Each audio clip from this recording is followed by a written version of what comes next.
What's going on, everybody? Welcome back to ARP in the morning. I appreciate you guys pulling up. Appreciate you all pulling up this morning. Hope all is well. Give me 1 second here. Give me a second. We got some technical difficulties going on. I want to make sure that my mic is working. Give me a second here. All right, so that's working. Let me see.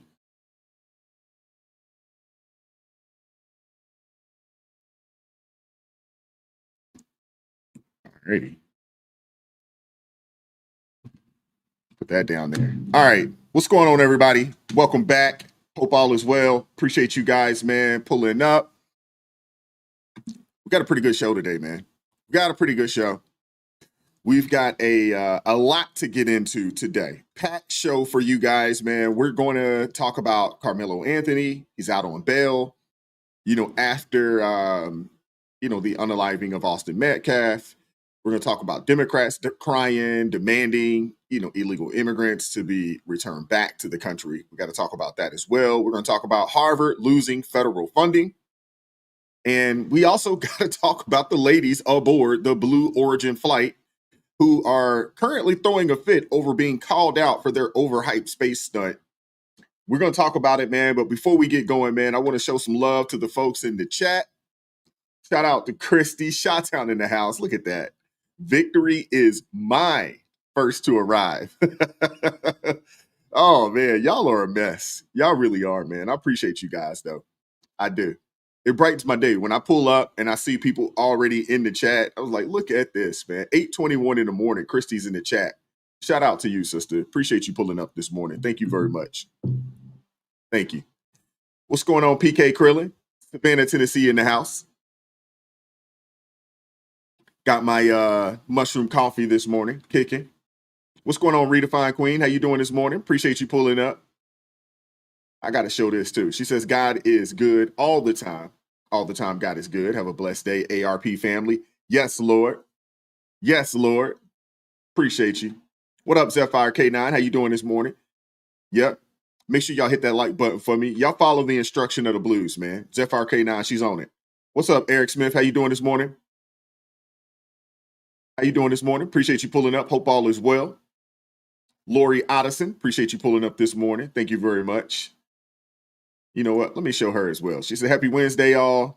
So blessed to spend time with you all this morning. Hit that like button on the way in the door. Shout out to you, sister. Appreciate you pulling up as always. What up, Donald Lovejoy? Colorado in the house. Scott Young, Murfreesboro, Tennessee in the building. Appreciate you pulling up this morning. Appreciate you. What up, Big Job Ford? Ed Marr, Mississippi in the building. Appreciate you pulling up this morning, as always. What's going on, Natalia? How you doing this morning? GA in the house. Appreciate you pulling up. As always. Thea Flies High, Roscoe, New York in the house. Appreciate you pulling up this morning. Thank you very much. Eric Smith is up and at 'em early.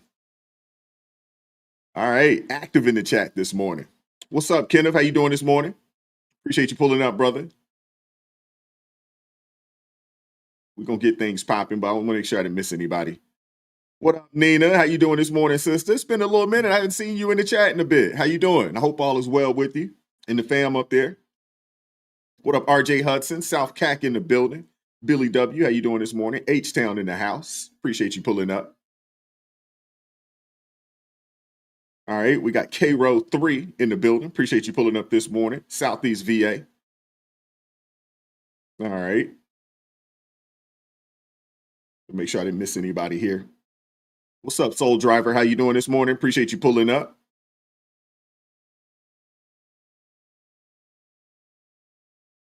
All right. Yeah, we got a good show, man. What's up, Buddha? How you doing this morning? Marla, selling on 2021. Appreciate you pulling up. Thank you, man. I appreciate you saying that. Thank you very much. Billboard Builds in the house. Baby Lungs, Burnsville, Minnesota in the house. What's up, Tracy? Is it Homeshire?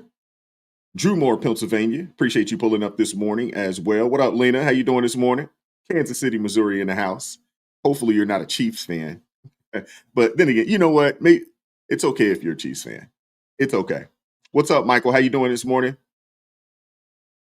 What's up, Susie Irish? How you doing this morning? Appreciate you pulling up this morning. What up, Shirley? How you doing this morning? What's up, Kevin Caldwell? Appreciate you pulling this morning. Krista Knight, appreciate you pulling this up this morning. Raleigh, North Carolina in the house. What up, Special K? Edith Terry. Pat Keenahan, how you doing this morning? Marie Noose out of Georgia. Appreciate you pulling up this morning. Mr. Largy, appreciate you pulling up this morning. Thank you very much. What up, Josh? What up, Pro 2 Call? Appreciate you pulling up. Peace to you as well.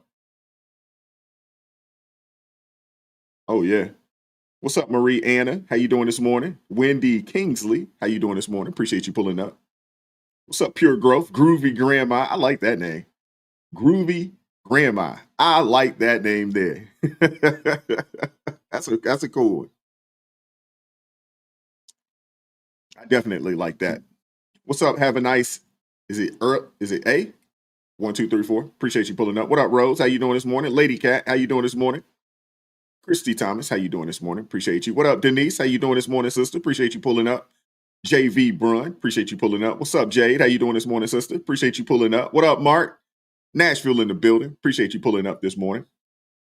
What's up, Mike? How you doing this morning? Kim Jordan, how you doing this morning? We got Marlene Dow in the building. Appreciate you pulling this morning. Houston, Texas in the house. H-Town. What up, Leslie? ATL in the building. What's going on with you? How you doing this morning? Which side? Where at? Let me know. Face of Bo. Appreciate you pulling up. Is it Isaac Queen? Appreciate you pulling up this morning. What up, Brett? How you doing this morning? Shout out to Brett Montgomery, man, keeping things peaceful in the chat. Hey, he does a good job, man. Y'all make sure y'all show Brett some love this morning, man. What's up, Eric? How you doing this morning? Hey, Eric, I appreciate you supporting me, man. Thank you for the cash apps. I don't know if you were on here, when I said something, but this is the first time that I'm seeing your name in the chat. So I wanted to make sure I show some love to you, man. I appreciate you supporting the channel via Cash App, man. Thank you very much. What up, EDH? How you doing this morning? What up, Seabergy? How you doing this morning? What up, Reason Mahmood? Milwaukee in the building. Appreciate you pulling up this morning, brother. What's up, Una? What's up, Faye? How you doing this morning? Distorted One. Appreciate you pulling up this morning. Was it Texas Mouse? Appreciate you pulling up this morning. Houston, Texas, the Gulf of America. Oh, yeah, I love that. What's up, Florida Belle? How you doing this morning? Appreciate you pulling up. What up, Lorenzo? How you doing this morning? Mississippi in the house. Appreciate you pulling up this morning. We got a lot to get into. Like I said, we got a lot to get into, man. We're going to kick the show off real fast. If you haven't done so already, please make sure you hit that like button for me. Please make sure you hit that like button for me. That's the only price to, of admission for the live stream. If you would like to support the channel, obviously join in the ARP family, or you can buy your man a coffee. That link's in the description box below. Obviously, you can support the channel via Cash App. You can also support the channel via, super chat, super thanks. Super chat, super thanks. They will stop the show. Anybody that joins the ARP family, it will stop the show, and they will be acknowledged shortly afterwards. Anybody that gifts an ARP family membership will stop the show, and they will be acknowledged, during the live stream as well. Appreciate the support. Appreciate the love. Make sure y'all hit that like button for me. We got 180 people in the building this morning. Hopefully that number continues to grow as we progress. Shout out to B Mark with the $1.99 super chat. Shout out to you. Blessings from Fort Myers, Florida. The 239. Appreciate you pulling up this morning, man. Thank you very much. Appreciate you supporting the channel. Thank you very much. We're going to get things kicked off, man. We got to show an old clip from old Letitia James, and we're going to talk about her, and then we're going to keep it rocking.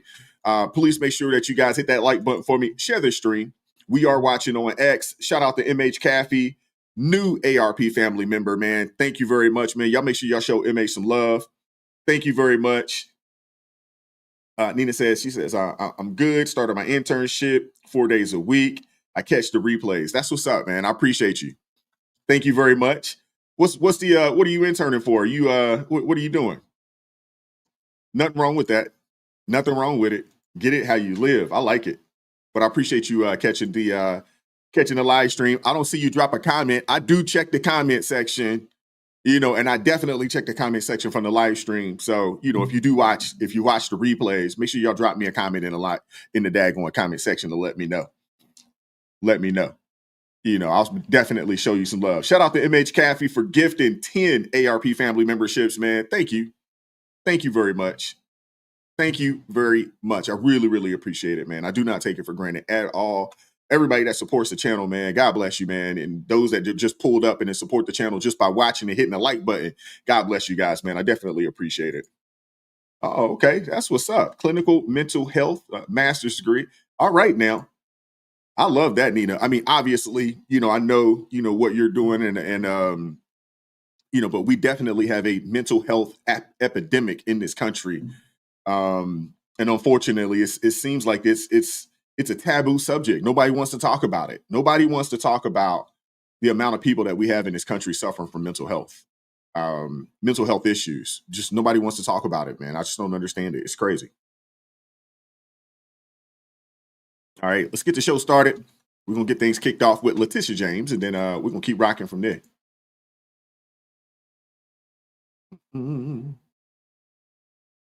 Not expect this result, but we are prepared to respond to this result.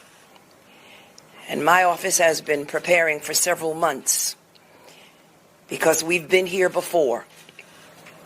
We faced this challenge before, and we used the rule of law to fight back.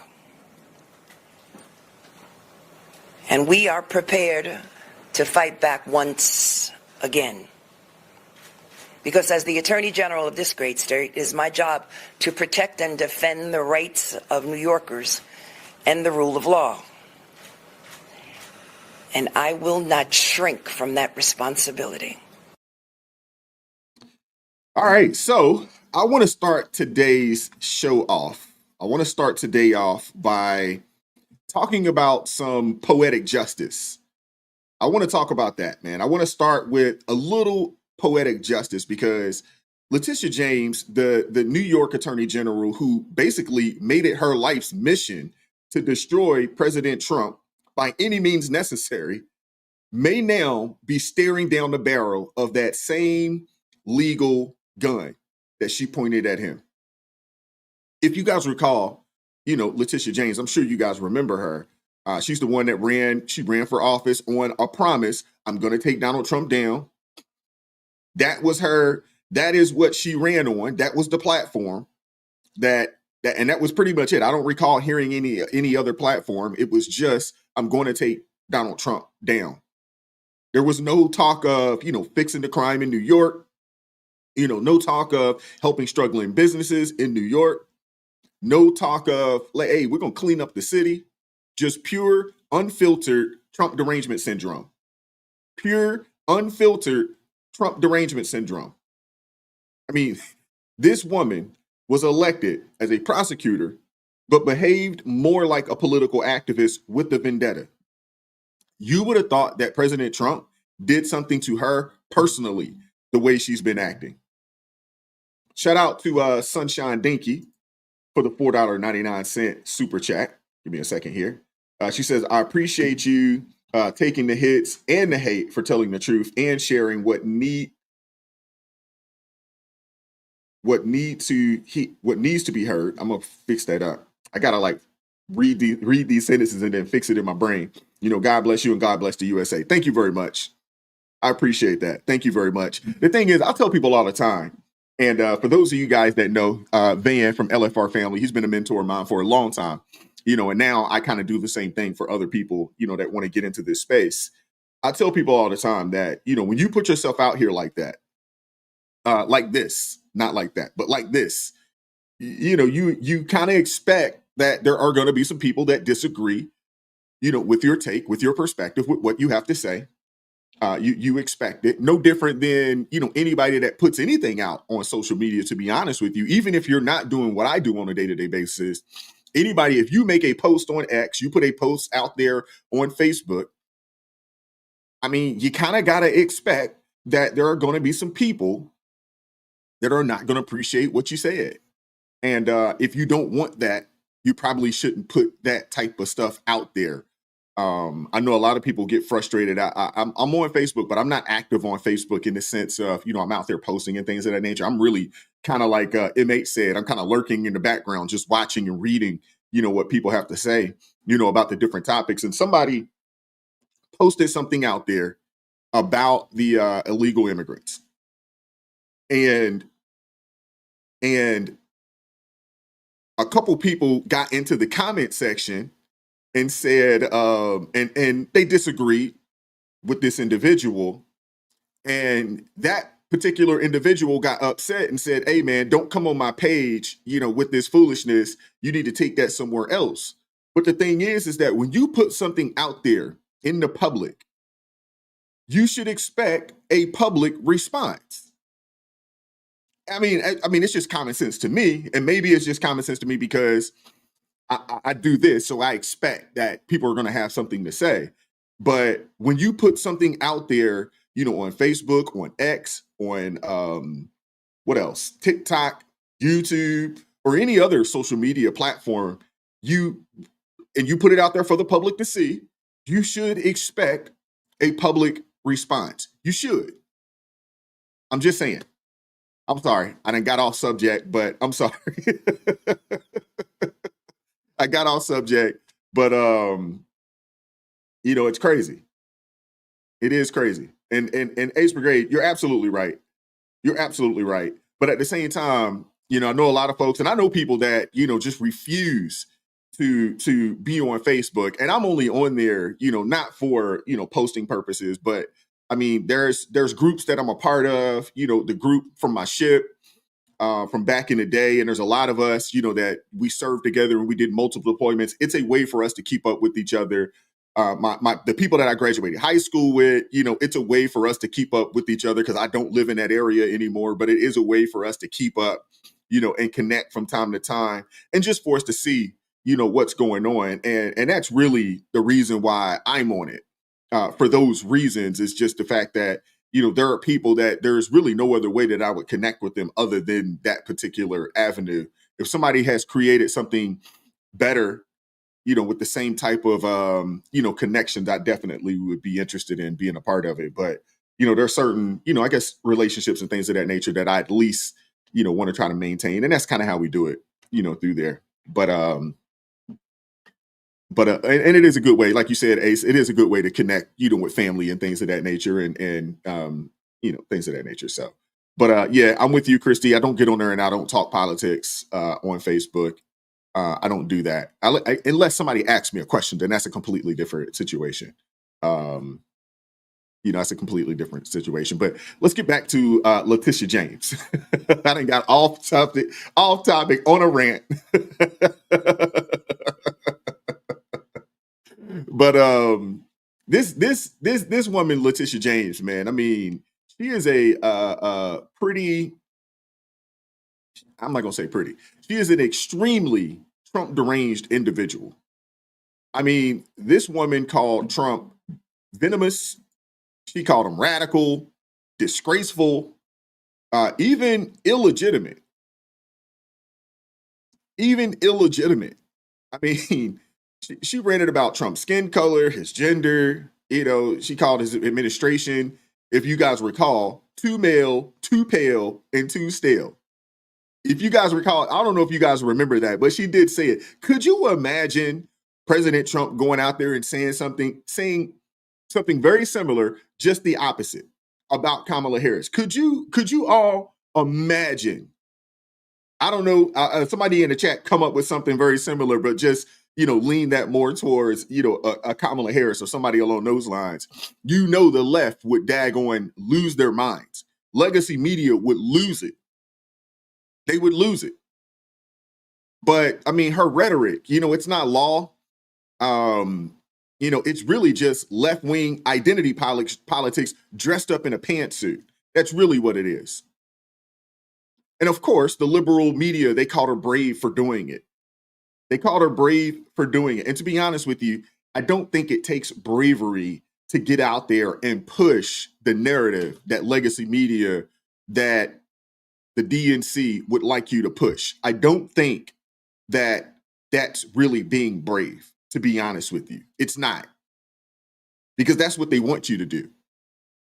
That's what they want you to do. It's not brave to come out here, and spew the things that the quote unquote collective of the left would spew, and they would find it they would find it acceptable. It's really not a brave thing. But that's pretty much what she's done. And then you look at what she did once she got in the office. Once she got in there, she launched the civil fraud case against President Trump, not because any bank complained or suffered a loss, but because she didn't like how he valued his assets when applying for the loans. Never mind that every major real estate developer does the exact same thing.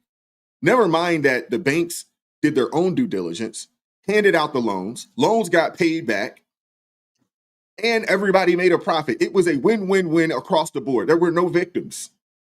There were no victims in this situation, yet Letitia James wanted Trump's head on a platter and a $450 million penalty.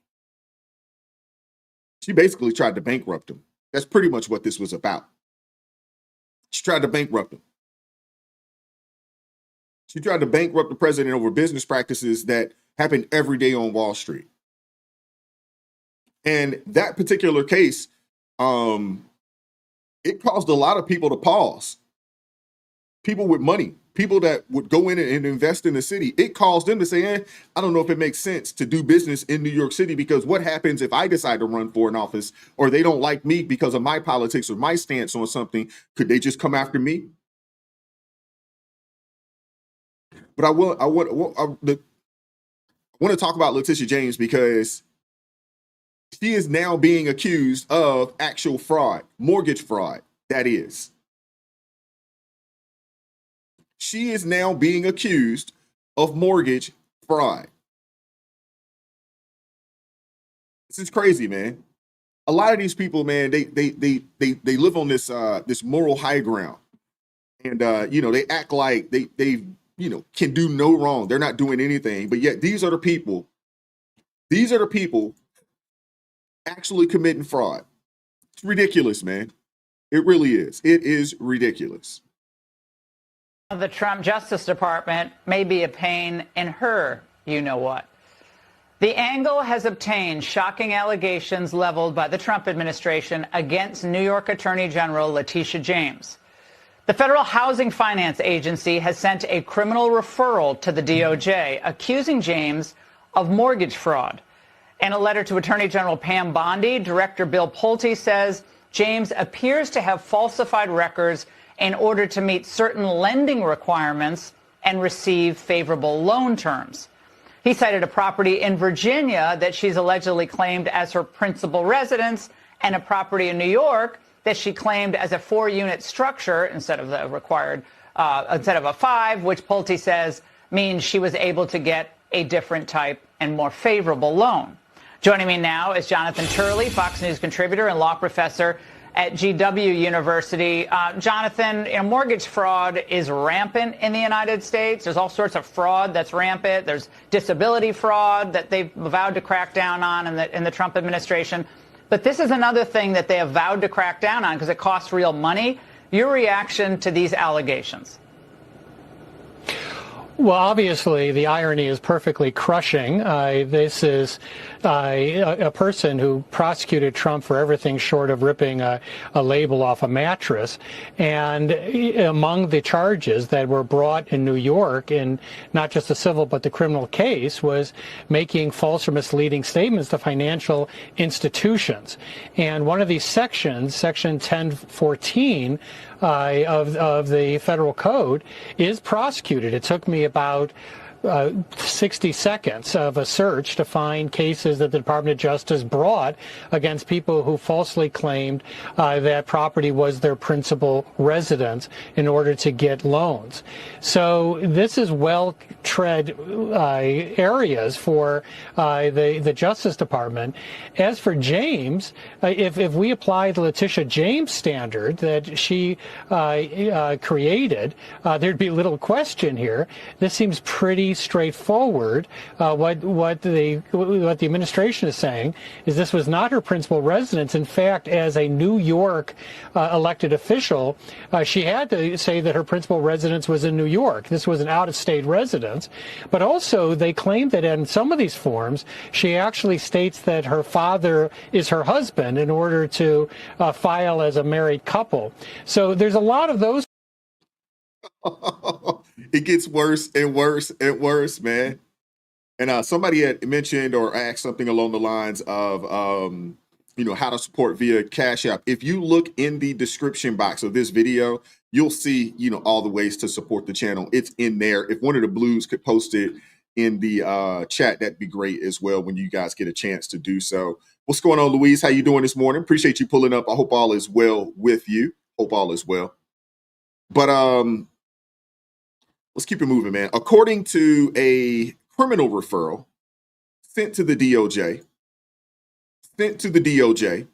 by the Federal Housing Agency, Letitia James is being investigated for falsifying mortgage documents. This is the very thing that she claimed made Trump a fraud. And now she's being accused of doing the same exact thing for a residence that is not in New York. And here's the meat of it, man. She reportedly claimed that one of her properties, a 5-bedroom home in Brooklyn, was actually a 4-bedroom home on official loan documents. I don't know why she would do it, but I don't know why you would do something along those lines. But I guess it was one of those situations where I guess doing that, helped her to qualify for better financing terms. That would be considered fraud. She's also accused of claiming a Virginia property as her primary residence in order to receive favorable loan terms. The problem is you can't do that if you live in New York or if you are the New York Attorney General, because in order to be the New York Attorney General, your main resident has to be in New York. It cannot be in another state. If she was to do that, that would make her ineligible for the job. Fraud. So this is a woman who built her brand on no one is above the law, may have just violated the law in the exact way she accused Trump of. I mean, let's pause for a second and let that sink in, man. Let's pause for a second and let that sink in. What she accused Trump of, President Trump that is the exact same thing that she was doing. And she has stooped so low that she used her father as her husband. Shouldn't that be against the law as well? Not only fraud, but like incest. Isn't that against the law in New York? You can't marry your dad. Right? Somebody look that up for me in the chat. Can you marry a parent? Is that legal? Ooh, that's some wicked stuff right there, man. That is some wicked stuff right there. This lady tried to seize Trump's buildings. I mean, she went on national TV promising to use the law as a sword and a shield against him. And now she's the one in the hot seat. She is the one in the crosshairs of the DOJ. They have her, they have her name, on a criminal referral. She may have lied on mortgage applications. She may have misrepresented her home's value, even claimed that her father was her husband so she could qualify for certain loans. Sheesh, that is some wicked stuff right there, man. That is some wicked stuff. Hey, you gotta reap what you sow. You gotta reap what you sow. You have to. You plant weeds, hey, you're gonna reap weeds. Simple as that. So the question is this now. Will Letitia James be held to the same standard she applied to Trump? Will she? Because let's remember, by her own words, intent doesn't matter. Intent doesn't matter. That was her words, not mine. She said Trump should be held accountable for documents signed in his name, even if someone else filled them out. She said ignorance wasn't a defense. She said misleading information, even in subjective valuations, still constituted as fraud. I don't know, man. It is amazing to me how these people grandstand. It's amazing to me how they grandstand and point the finger, knowing good and daggone well that they're doing the same thing that they're trying to prosecute someone else for. You see this a lot from the left, man. You see this a lot from the left. I'm almost at a point now that whatever they tell you that someone else is doing, you have to assume that that's what they're doing. It's them. Payments to the state of New York and to states all across this nation. It is unacceptable, unconstitutional, ultra-vires. They have exceeded their authority. And so it's important that attorneys general representing our respective states stand up and enforce the rule of law, because Elon Musk, individuals at the Treasury, and the President of these United States is not above the law. And we will continue. You know, as attorneys general, we've been preparing for this. This is not the outcome that we wanted. Luis, you're right. A liar has no conscience. You're right. You are absolutely right, man. What's up with these women, man? It seems like a lot of them, over there, they are unmarried. A good majority of them.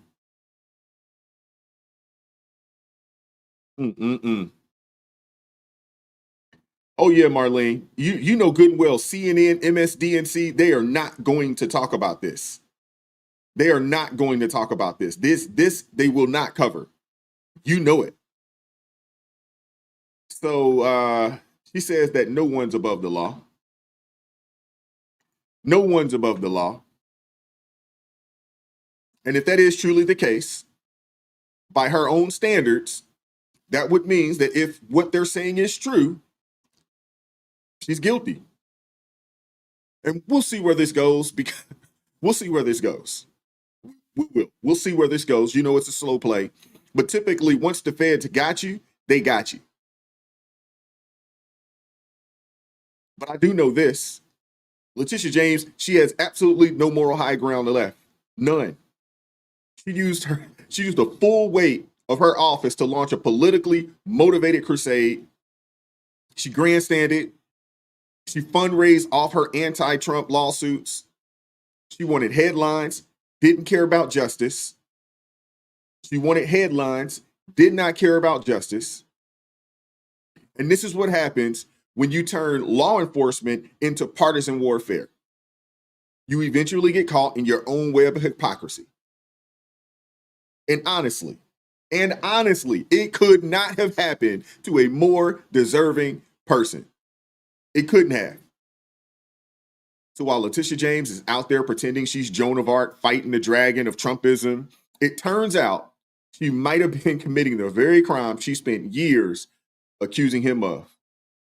Goodness gracious, man. Oh,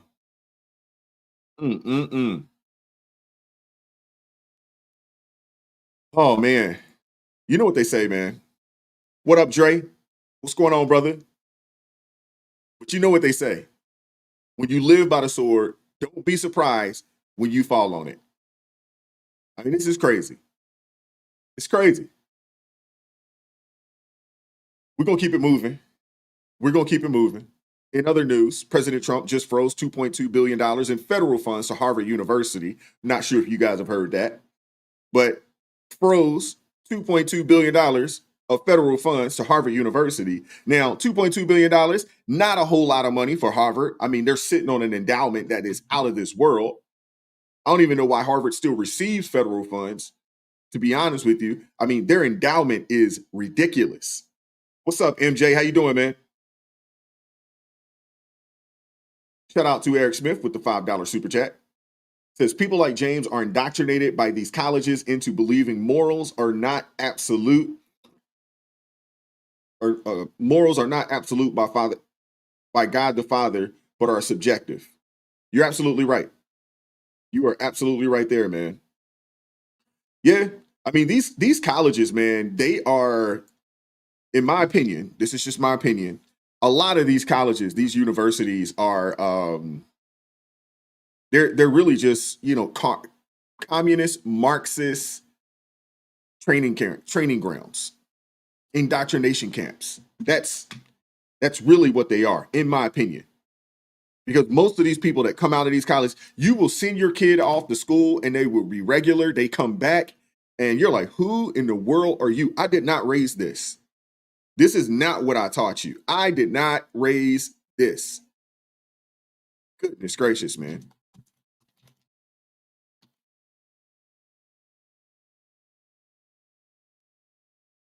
Yeah, it's crazy. So I wanted to look it up real quick. So Harvard has an endowment of $53.2 billion. They do not need federal funding. They have an endowment of $53.2 billion. And that was as of June 30th, 2024. That was as of last year, almost a year ago. They don't need federal funds. I mean, I think that's something that we need to look at. Maybe President Trump, I don't know. They need to look at that. If you have endowments over $1 billion, you don't need federal funding. You don't need it. Taxpayer money should not be going to your institution when you're sitting on money like that. Why are we continuing to fund these people? Seriously.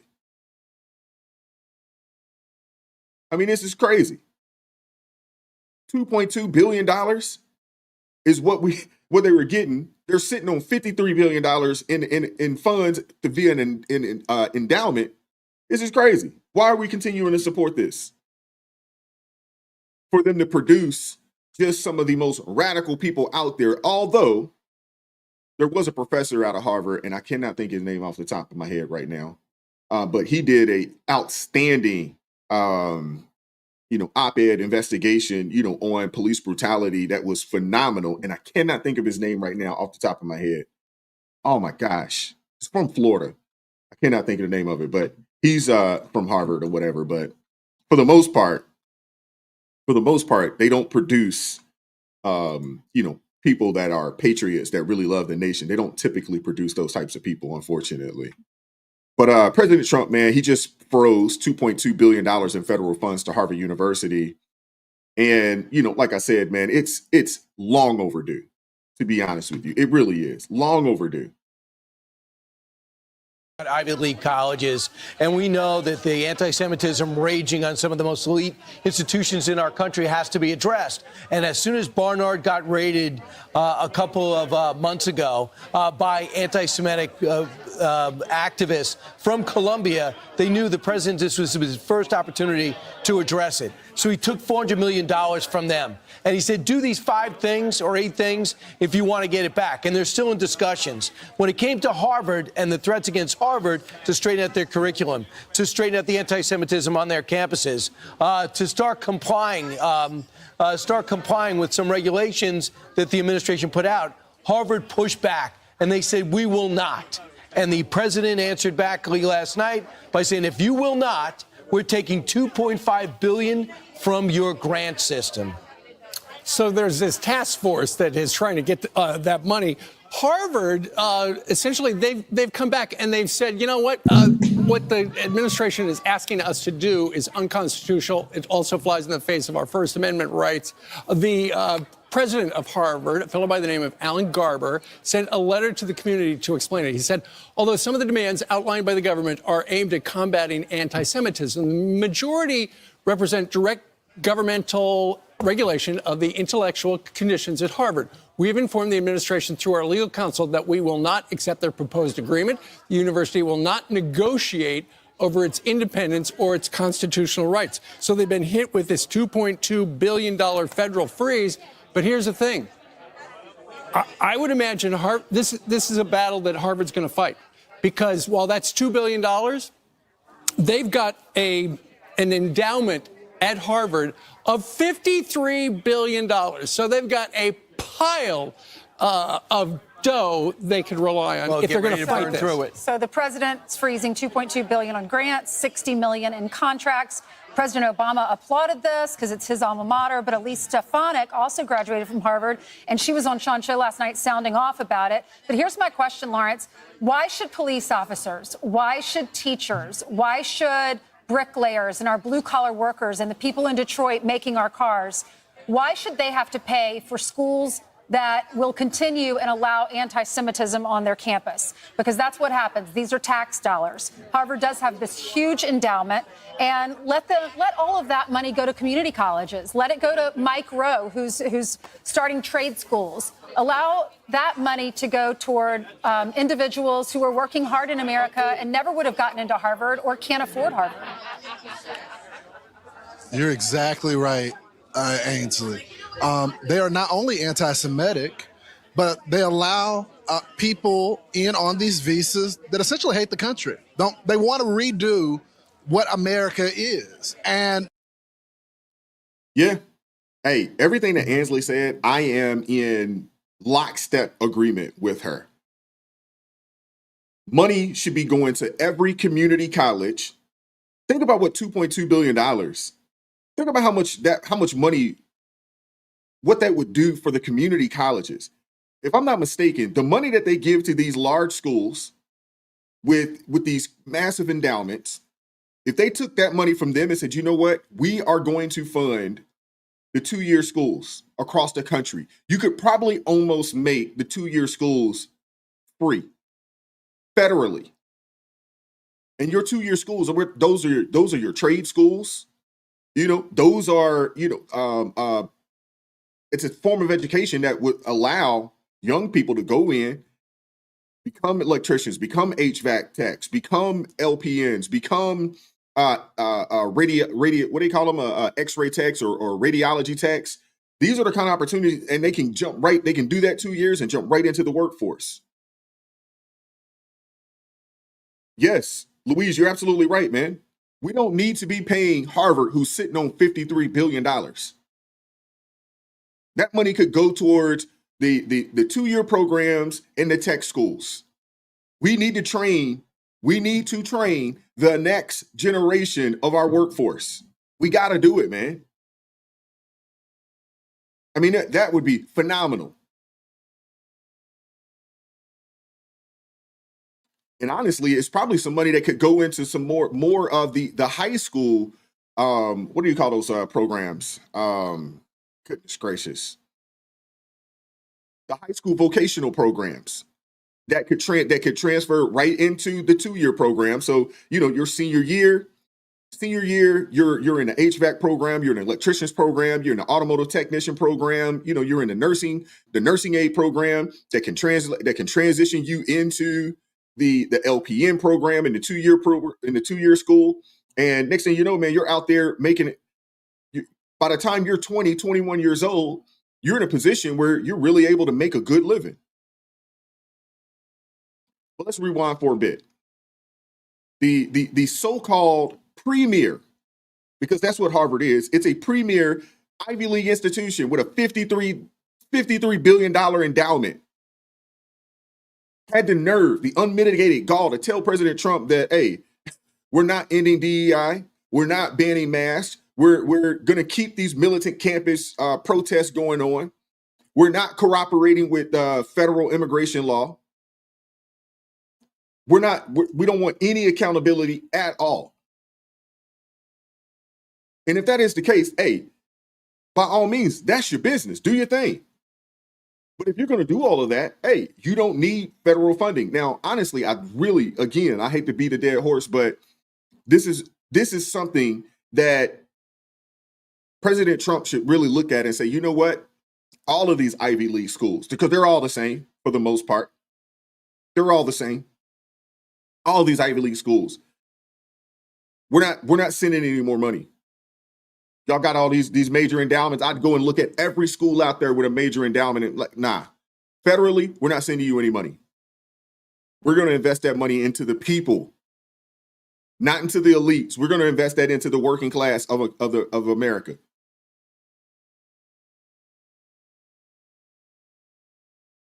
That's what we're going to do. And I'm okay with, President Trump basically telling these people, y'all not getting any more federal funding. Now, Harvard, they are the first university to push back on Trump's new policy directives. And they just learned what happens when you bite the hands that feed you.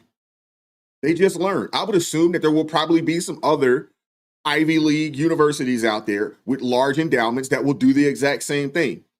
Because the thing is that when you're sitting on $53 billion, what is $2.2 billion? When you're sitting on that kind of money. But let's get this straight. Let's get this straight right here. This isn't about academic freedom. This isn't about tyranny. It's about common sense and equal treatment under the law. Because if you're going to use taxpayer money to run anti-American indoctrination camps disguised as colleges, if you're going to do that, where you have students being harassed, when you have students being harassed, you have white students, Asian students being discriminated against, Jewish students being harassed. I mean, it's crazy, man. Now, I had read something the other day where, if I'm not mistaken, I believe it was Columbia University. It's Columbia University, where majority of their enrollment are foreign students. The majority of their enrollment. And I understand why these places do it, because there's no money for you. There's no state money. So these people, they come over here and they basically pay full freight more times than not. These Ivy League campuses and a lot of these campuses across the country, are basically protecting criminals on campus in the name of equity. And if you're willing to do that, honestly, you do not deserve a dime of federal funding. You just don't. You don't. I could think of a million things, a million institutions that would be better served with that money. Harvard's president released a statement, dripping with self-righteousness, claiming that no government, should have the ability to dictate what private universities can teach. And you know what? I agree with him. He gets no pushback, no argument from me. Harvard's a private university. You get no pushback from me. None. You get no pushback. But you're a private university. You could teach what you want to teach, that you should not get or receive federal funding. So as you can see here in this screenshot right here, this is from the, I guess letter or whatever it is that he put out there. But like I said earlier, I mean, they're a private institution. Do what you want to do. Nobody's out there, really telling them what to teach. But the government absolutely has the right to decide whether they want to subsidize it or not. The American people should have the right to decide if we want to subsidize it or not. In my opinion, it's not tyranny. That's what you would call accountability. And let's be real, Harvard isn't some struggling nonprofit institution. They're not. Their endowment is larger than the GDP of some small countries out there. Hear me now.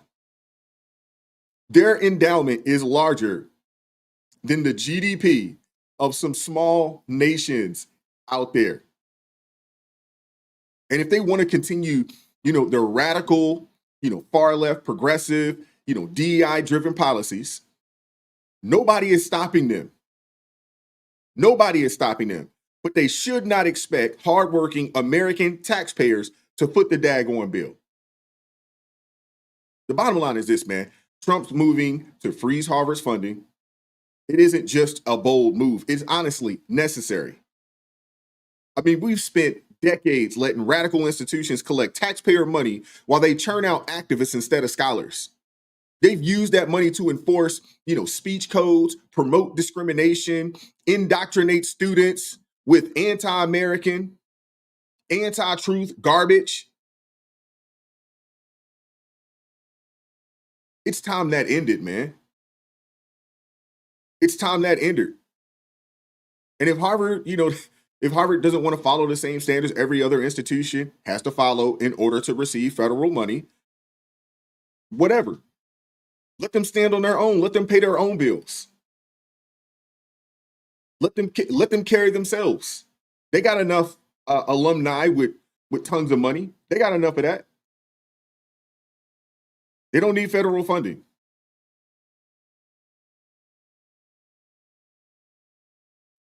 All right, so we are going to we're going to go from Boston down to Texas.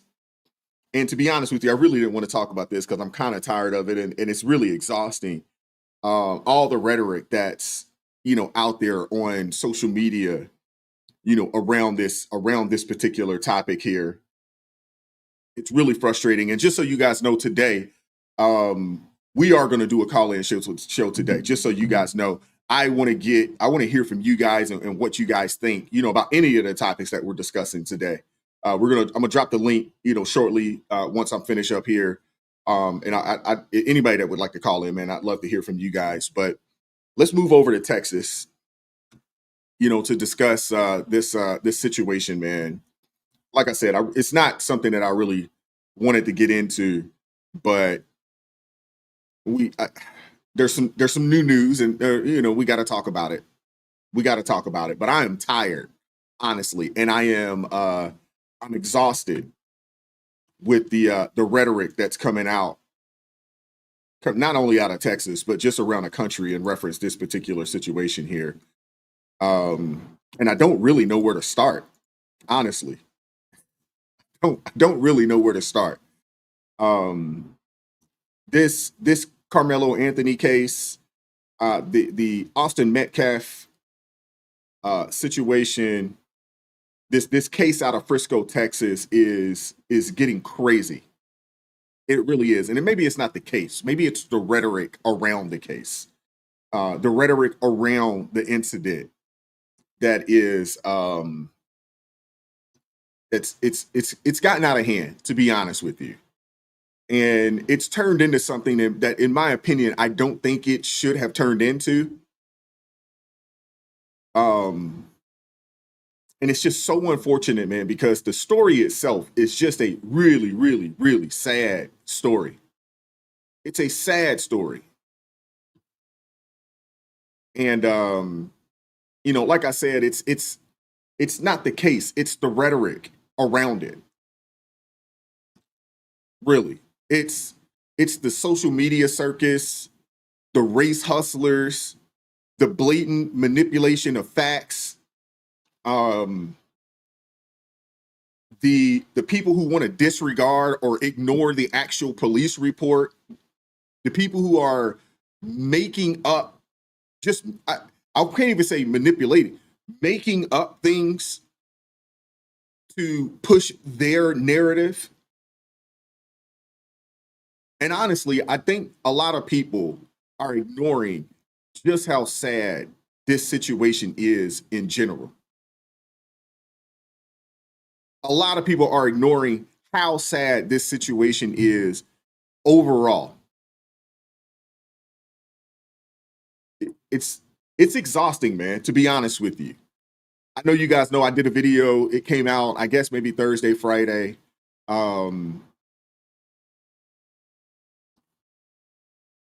And just reading the comments in that, man, it's really, really, really, disheartening, seriously. And when the news came out, that the bond lowered, and we're going to talk about that, I'm like, man, we got to talk about it because we've been covering it from the beginning. But at the same time, I'm exhausted, man. I'm exhausted. I'm frustrated. I'm disappointed in everybody. I'm disappointed, man. I really am. Because, once again, we are watching the justice system. We're watching our culture. We're watching our system, our culture bend over backwards, to either protect or defend criminal behavior. We're also watching the system and the culture ignore the victim, the deceased, their family. It's really, really sad, man. It's really sad, and it's very disappointing, to be honest with you. It is. It's very, very disappointing, man. Shout out to Eric Smith for the $5 super chat. He says, unfortunately, even Judge Joe Brown, who is not a leftist, says that $1 million bail is considered pretrial punishment. Okay. You know what? I don't know why I didn't go and look up what Mr. Judge Joe Brown had to say about this, because I know Judge Joe Brown is always going to keep it a buck. He's going to keep it real, and he's been a judge, in these cases. So I should have went and listened to what he had to say about this. But again, I mean, it's been, the rhetoric around it has been so divisive. It's just really, really sad, man. It's really sad. It is. But let's get into it, man. Let's get into it, because this story, it tells you everything that you need to know about where we are as a country right now in 2025. This particular story right here is really showcasing where we are as a country in 2025. We've got a young man by the name of Carmelo Anthony, 17 years old, who stabbed another teen, Austin Metcalf. We don't have to say alleged, because he did admit that he did do it. We don't have to say alleged. He stabbed young Austin Metcalf in the chest during a track meet, which caused his untimely demise. And you have social media just running wild with this. And if you're not on X, you probably don't want to be on X right now. You probably don't want to be on X right now, listening to the rhetoric around this particular case. You really don't. Because, I mean, it's crazy. All righty. PK Krillin, appreciate you, man. $1.99 super chat. You can't take a knife to school anyway. Just to dive into that real quick, and we're going to keep going. The incident didn't happen at school. It was actually at a sports complex that the Frisco ISD I guess has, out there in Frisco, Texas, which is a suburb outside of Dallas. Frisco ISD stands for Independent School District. They have these sports complexes, but it was a school event. It wasn't technically at a school, but it was a school event. But I would assume, I know out here in Maryland, and I can't speak on Texas, but out here in Maryland, anytime there is a school event, whether it is at the school or an event that's been put on by the school, the rules around the school still apply. So no weapons and things of that nature, so forth and so on. They do apply, even though it's not technically at a school, but this was a school event. I know there was a lot of people on social media that tried to say, well, this didn't happen at school. This wasn't a school event. I went and did my own research. It definitely was a school event. It was a district track meet. It was that. So it was a school event. So I would assume that the rules around, weapons and things of that nature at a school would apply at a school event. No different than if you were, at prom or something along those lines. That's typically not held at school, at least not in this day and age. The rules around that, if you got into a fight, got into a tussle, you brought alcohol or something along those lines, it would be no different than, if you were on school property. So, and this has been a very, very divisive incident. It really has.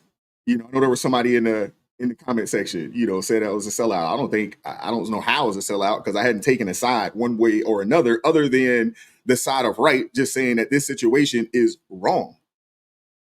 The situation is wrong. And I don't absolve, anybody from their own responsibility in this situation. Either side. This is a heartbreaking situation. This is a heartbreaking situation. And the fact that you have people choosing sides and trying to make this a race thing, in my opinion, I don't understand that. And I guess it's a situation because I live in an area that is,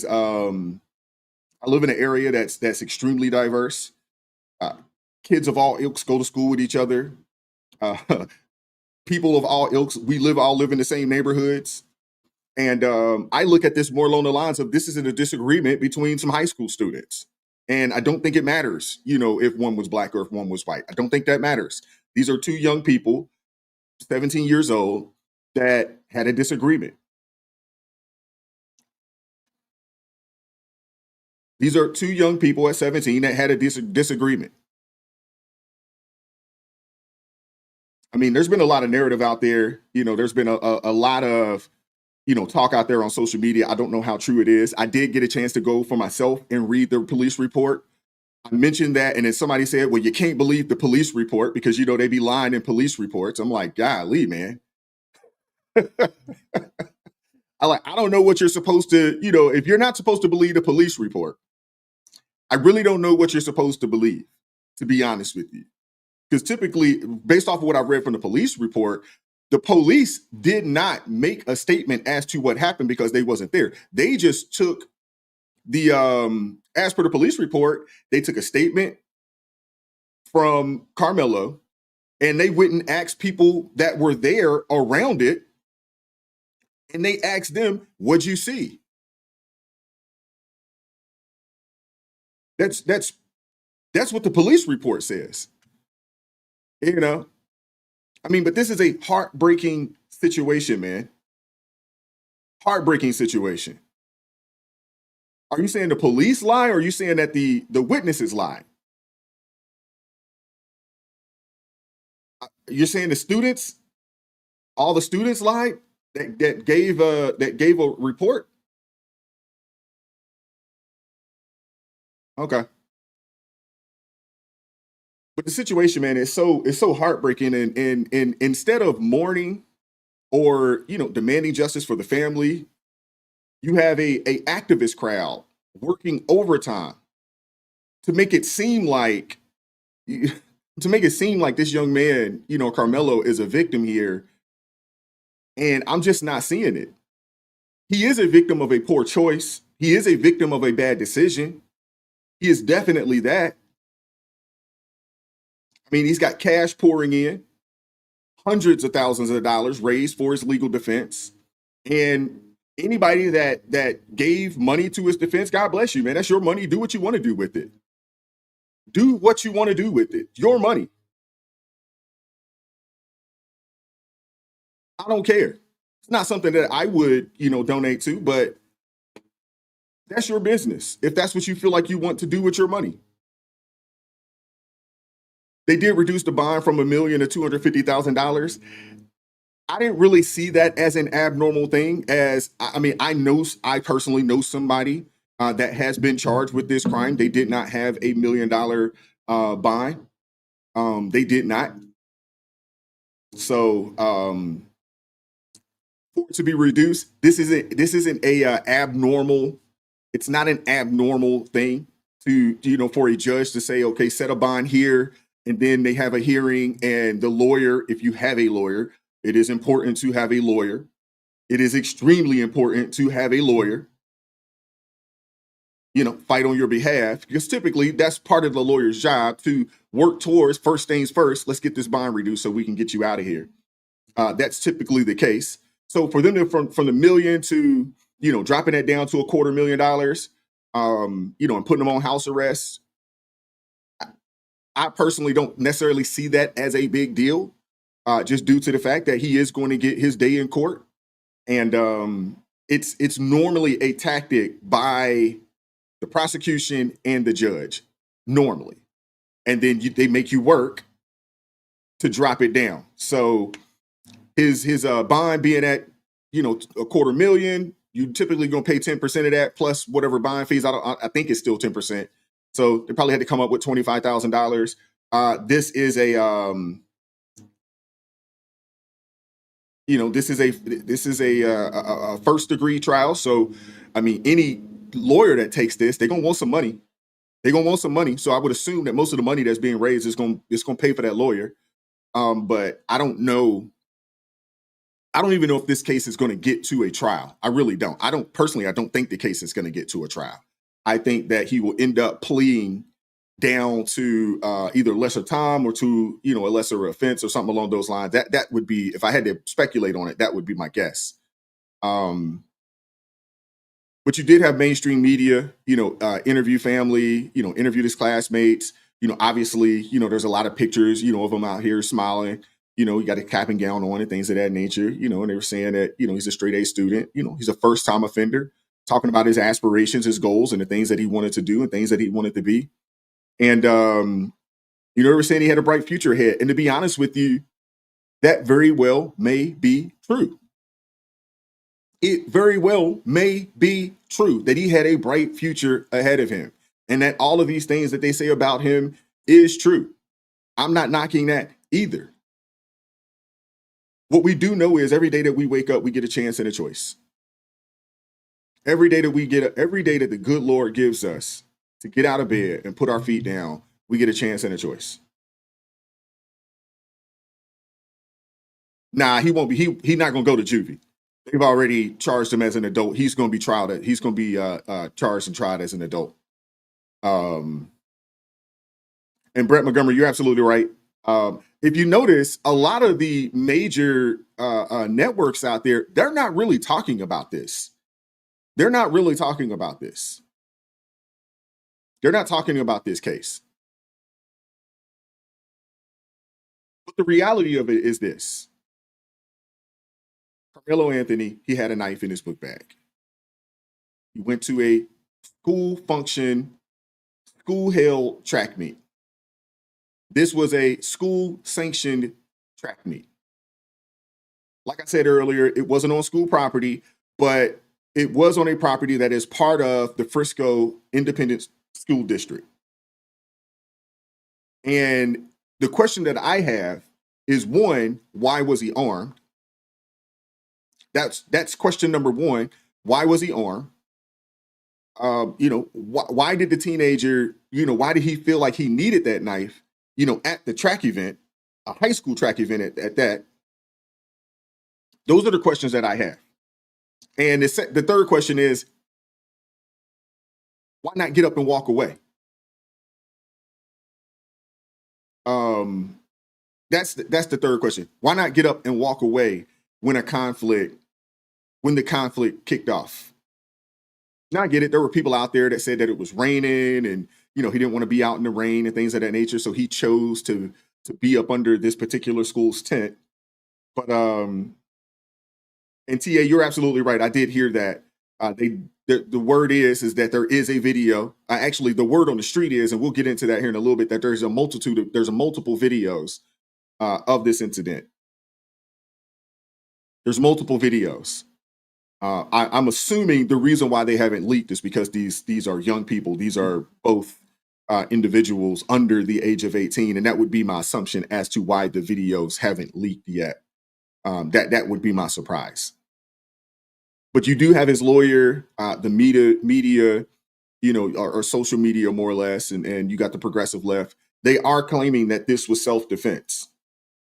They are claiming that this was self-defense. Let's hear from his. I believe this is his lawyer. Let's hear from him. Self-defense is a protection that applies to each and every one of us. There are two sides to every story. And Carmelo is a 17-year-old kid and an excellent student. He is the captain of his track team. He is the captain of his football team. And prior to this, what was on his mind was what college he was going to go to.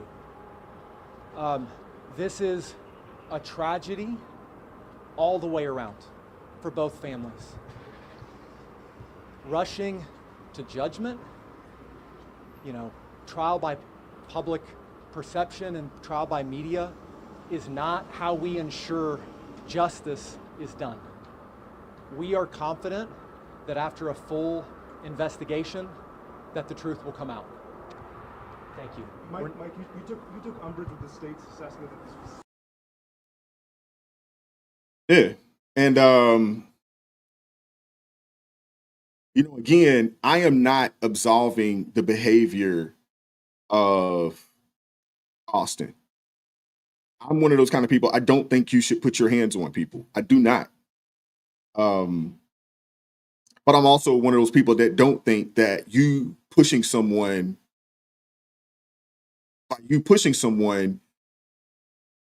you should also, be stabbed or worse. I don't think that should be the case either.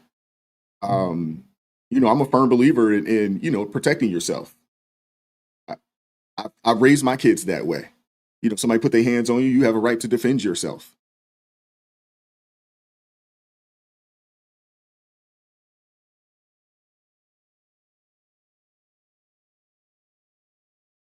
And MJ, you're absolutely right. If you want to call in today, man, I'd love to have you on the show, man, and talk about this. If you want to join the stream here in a little bit. And honestly, that's why, even for me, when I talked about this, when I talked about this last week, my point of view on it wasn't to judge one way or another. I did have some questions about why he had the knife. Why didn't he walk away? I did have the questions, but I'm also not one to just jump on the bandwagon because, people feel like, okay, he's black, you got to jump on that bandwagon. Hey, I live outside Baltimore City, please. And Louise, she can account for this. Watch the news in Baltimore City and see the faces and the people that you see committing tons of heinous acts out here in Baltimore City. And I'm sure you guys live in cities around the country. So just jumping on a bandwagon based off the amount of melanin that one person has or not, I don't know if that's the proper way to go about this either. It just isn't, in my opinion. So we're still waiting on the truth. And that's why I said, honestly, I really didn't want to talk about this, but with the bail being reduced, and I mean, there's just so much craziness, going on social media. And there's just so much craziness going on social media and people trying to justify the actions. And I get it. If it is true that, Austin put his hands on this guy, if he pushed him. Okay. But my thing is this. If he was getting beat down, we got a chance to see his face. We didn't see any swelling. It doesn't look like he got punched. I didn't see a split lip. I didn't see a black eye. I didn't see any of that. On the flip side of that, we also hadn't heard that there were any defense wounds or anything along those lines. So was this really a fight? I don't know. And I'm sure we'll see. I'm sure the footage will come out. And if the footage may not ever come out if he takes the plea. It may not ever come out, to be honest with you. But we're still trying to figure. I think people they're insinuating a lot of things, and they've made this into something that I don't think that it should have been made into. I think they've made this into something that it shouldn't have been made into, and they've made it something divisive. They've made it something, that's standing on the backs or of racism, so forth and so on. And I don't think this had anything to do with that. I don't think that Carmelo did what he did because, he's black and Austin was white. And I don't think that Austin did what he did because he's white and Carmelo was black. If I could read their minds, I don't think that thought crossed either one of them's mind. I don't think race had anything to do with this. I don't think, and I'm assuming outside looking in, but I don't think so. These kids in this day and age, they all live around each other. They're all dating each other. Like, what are we talking about? I could be wrong. I could be. But according to witness testimony, and I guess people will say, hey, the witnesses, they lie too. And that's true. Some witnesses do. But I would assume that if you can get individually 3, 4, 5 people say the exact same thing, I'm more leaning towards that's not a lie. If you get 3 or 4 people that tell a story that's very similar. But based off of what witness testimony said, allegedly, Austin told Carmelo that he was sitting in the wrong tent, a normal interaction, something as simple as, hey man, wrong spot. But Carmelo's response, this is just testimony. I'm not saying this. This is what the testimony says. It says, touch me and see what happens. And reportedly, he reached into his bag when he said, touch me and see what happens, where he had the knife. And that's when Austin made contact. So no one's negating the fact that Austin did make contact. No one is saying what type of contact. Was it a punch? Was it a push? And then after that, that's when, Carmelo commenced to do what he was doing.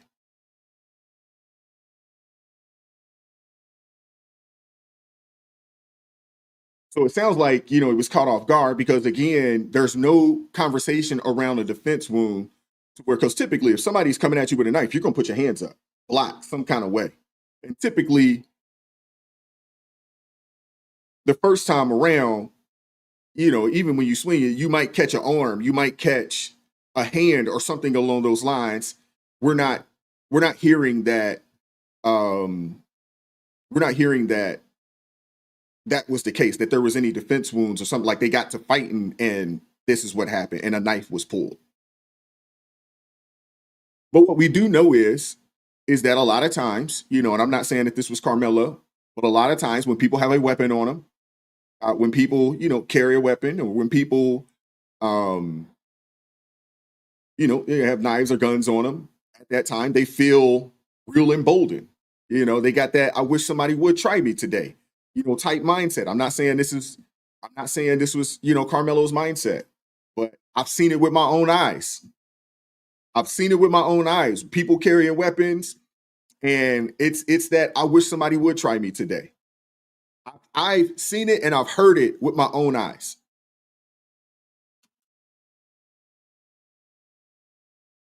Now, based off of, what was described, I don't know if that would be considered self-defense or if it was a, proportional response.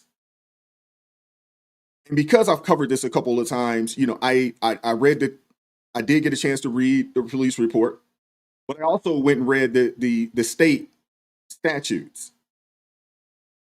And in Texas, it is a stand your ground law state. And I think that's what got everybody up in arms, is that this is a stand your ground law state.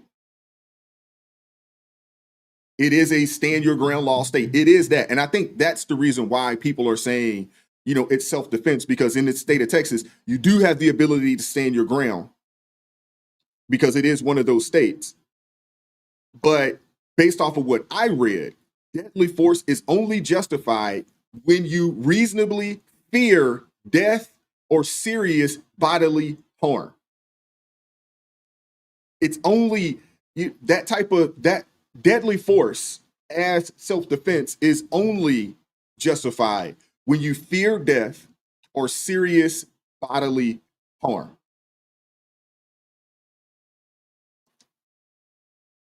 Now, I don't know. Will Carmelo's lawyer say that, hey, I got shoved, he got shoved and he felt like his life was in danger? I would assume that that's what he's going to stand on. I assume that that's what he's going to stand on. The dude shoved me and I felt like my life was in danger. That's got to be the defense. That's the only defense that I can think of based off of, the witness testimony and what I've read.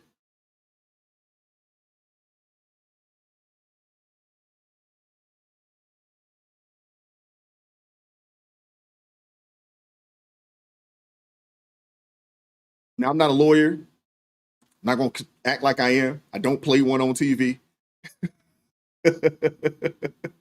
I'm not a lawyer. And yeah, I don't think people should put their hands on each other in that way. I'm a firm believer, keep your hands to yourself. Don't start none, won't be none. We won't have any problems. Just keep your hands to yourself. I am a firm believer in that. But as per the law,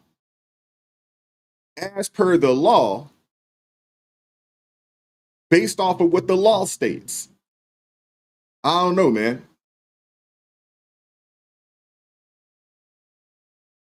I don't know.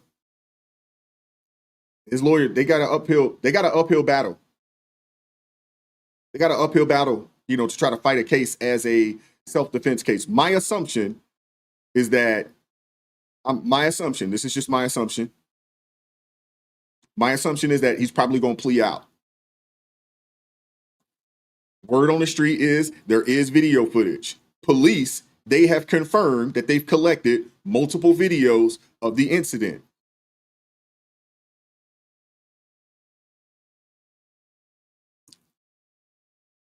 There is multiple videos of the incident. So, we'll see what happens, when it comes out. But what we do know is that you have a lot of people on social media, up in arms. You have a lot of people upset about this. You got a lot of race hustlers out here, trying to make up their own reality, pushing conspiracy theories. You have people out there that say, that he was jumped, that Austin and his brother, they jumped him. Although, like I said, I read the police report. There wasn't a witness that said that was the case. The police didn't see it. So the police just took witness statements. The police didn't say one thing happened or not. The witnesses said, hey, this is what happened. And then the defense team itself, they came out and said that these two individuals didn't know each other. So there's no long-standing beef or anything along those lines. Because the defense came out and said, this is Carmelo's lawyer. They came out and said that, these two people, these two young men didn't know each other. There was no beef that dated back, a week, 2 weeks, or anything along those lines. There's pretty much no evidence that, Carmelo had been bullied, by this individual. So, man. There's a lot that's being pushed. There's a lot being pushed about this, man. And, it's interesting, man. It really is. It really is. The case itself, man, it's sad. Unfortunately, they've made this a super divisive situation. They really did. And, I'm pretty much tired of talking about this, to be honest with you. We'll see, what happens once the, case starts, or, if there is even a case. I don't know. I don't know if there will be an actual trial. I'll say it is a case, but I don't know if there will be a trial. I don't know. If I had to guess, based off of the information that's out there, I would assume that the youngin's going to take the plea deal, and they're going to offer him a fairly sweet deal. They're going to offer him a fairly sweet deal. It's probably 20, 25 to life or something along those lines, with the chance for parole. And at least you get a date. Because most people don't understand, man, when you catch a charge like this, man, what you want is a date.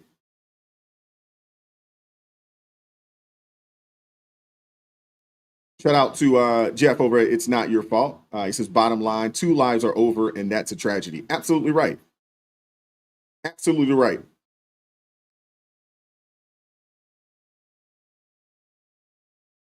And the thing is, what's really sad is that you can't just say what Jeff just said. You got a lot of people saying you got to choose. You got to pick a side. And I refuse to do that. I refuse to just jump on a bandwagon for the sake of jumping on a bandwagon. And if something don't look right, if it don't sound right, don't smell right, hey, probably isn't right.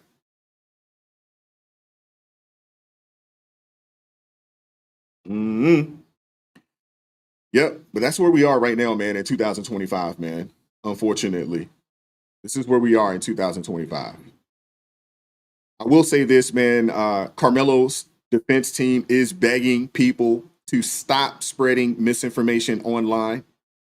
They are doing so. And that's how bad it is.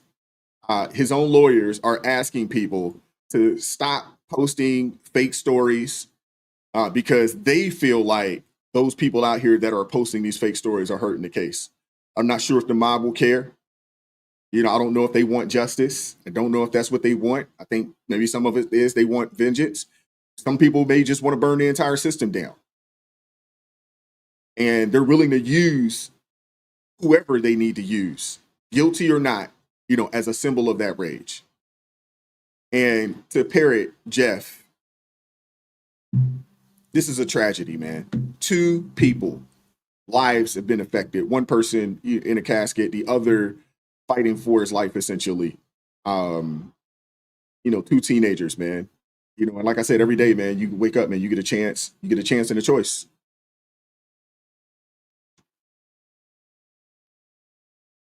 There's no national coverage. There's no candlelight vigils. There's no hashtags, no marches for young Austin.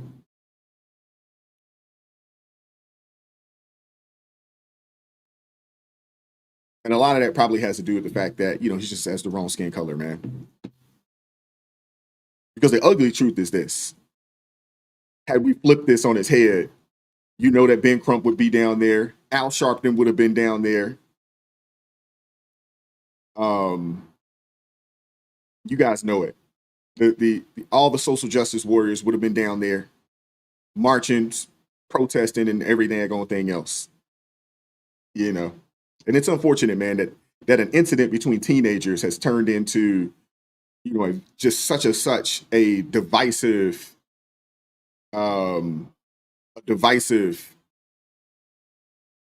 topic, man.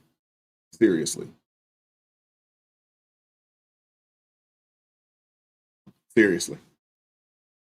Yeah, Quano X probably would have been up there as well. Well, I was saying, Quincy, had this been the reverse, had this been, a white teenager, who did this to, a black teenager, they would have made this. It would have been the same thing. I think it probably would have been a whole lot worse because this would have been right in line with their narrative that we got some, just super racial divide or something along those lines in this country, and folks are out to get you, so forth and so on. That type of rhetoric. I mean, it's crazy. Crazy. All right, Zephyr, take care. But speaking of Democrats, man, let's get back to something else, man. I'm sorry that went on a lot longer than I expected, honestly.